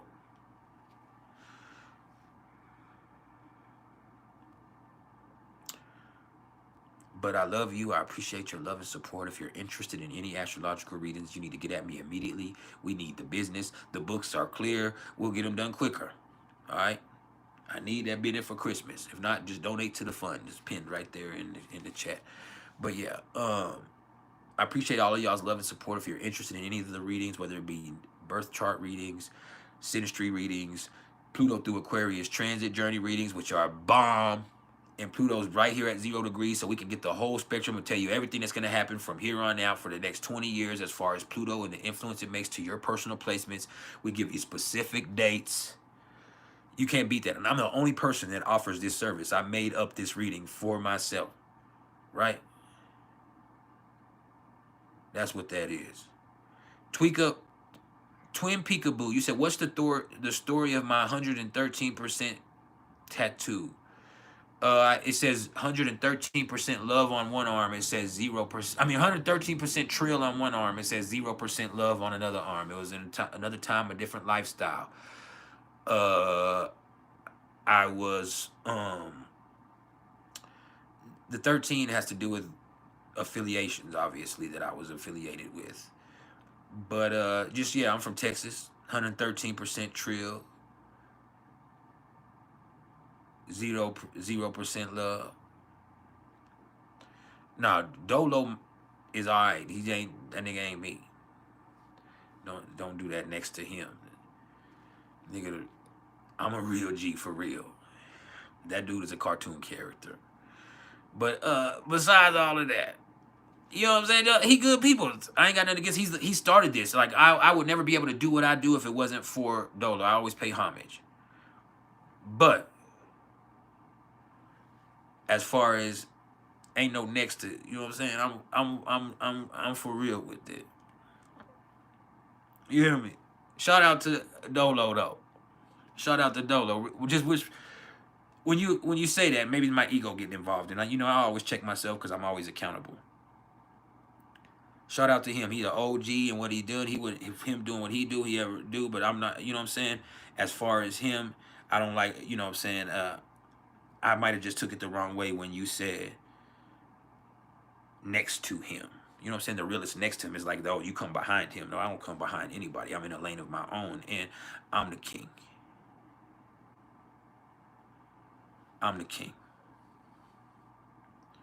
And he's one of the people that put me on to, I wouldn't be able to do what I do on YouTube if it wasn't him doing what he did first. You understand? I've been doing this for years, but he's been doing this longer than me. And I wouldn't have had the courage to do what I do if it wasn't for him. We have certain similarities, but we're completely different. I have all respect to him and what he does. We're just not. You get what I'm saying? I have an ego too. Let's just say it like this: we both have them Leo placements. Dolo's a triple fire. We've interacted with each other. We're friends on social media. We interact with each other. We talk to each other. You know what I'm saying? We ain't got a problem with each other. There might be some time where he hate on me, I hate on him, but it's a competition thing. You understand? I'm just being real. No, his top three, he's Leo, Sagittarius, Aries. He's all three of those. He's all three fires, like you.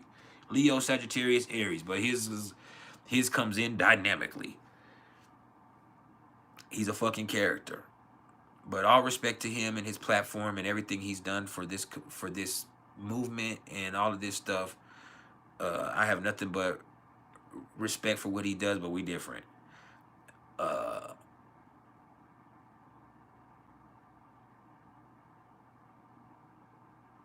We different. Respect to him. Ain't no next to it. I'm for real with this. But yeah, the Pluto through Aquarius transit journey readings. I offer consultations where we can just, if there's anything you want to talk about in your chart, if there's something you want to talk to me about as far as compatibility, you got 2-3 people you want me to compare against your chart. We might look at your shit. You want to have some type of insight given to you, and we can just talk on the phone or do Zoom for an hour. I offer those in hour-long blocks. I'm still waiting on Sue Ray to get back to me, so until Sue Ray gets back to me, I'm still waiting to see if I'm gonna accept another student. So until I receive payment from somebody that wants to become an apprentice, then the option is still open. I also have the PrIcElEs package. I have one person on the PrIcElEs package right now. I can probably accept 2 more. That's where we talk once a week for an hour. I stay in your energy. I keep up with your transits. I'm basically your personal astrologer in your pocket. Anything you need, you can ask me at any point in time. We'll have each other's personal numbers. We'll keep in contact with each other. But once a week, we'll get on the phone or on Zoom. I'll tell you about your transits for the upcoming week. We'll talk about anything that's troubling you from the previous week. We'll look at anybody's compatibility that you made. We'll do whatever you need to do. But we'll really get you right, keep you in a positive place. I'll keep you as energetically prepared as possible. And it's beautiful. It's beautiful. Double A, just rewind it. I'm not going to kill it today. I'm not going to take it off. But yeah, much love to everybody. I have all of my readings in audio recordings or in phone calls or Zoom. But yeah, and shout out to my boy El Soho. Oh, I like saying that shit. But yeah, it's all love. Just don't be comparing me to no motherfucking Dolo. That nigga ain't no motherfucking. Let me shh. I was stopping. But hey, I love y'all. And he would do the same thing if you did that to him. You know he'll start going off. Don't be fucking comparing me to no dude. Pandering. Look, don't go like bro, you got like I mean sometimes like nigga, you got something attached to you, nigga. Like you for real, bro. Like but he good as long as he do astrology. I will say this, and that ain't hate. He need to stay away from the fucking music. As long as he good until he puts on that fucking music. He know too. Like nobody supports my rap career. That's cause you trash, bro. Like I love you, and that shit is racket, nigga. Like that shit is not jamming. You are a great astrologer. You have a lot of knowledge. You have a lot of charisma. But keep your ass off that motherfucking microphone. And you can tell him I said it. Like for real though, you got it. But for real, stay off. Stop rapping. If you see this, clip it, send it to him. He'll be all right. Hey, bro, you're an amazing astrologer. Stop. Just stop, though.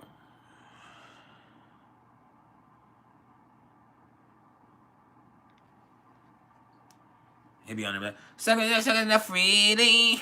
Music, like, what?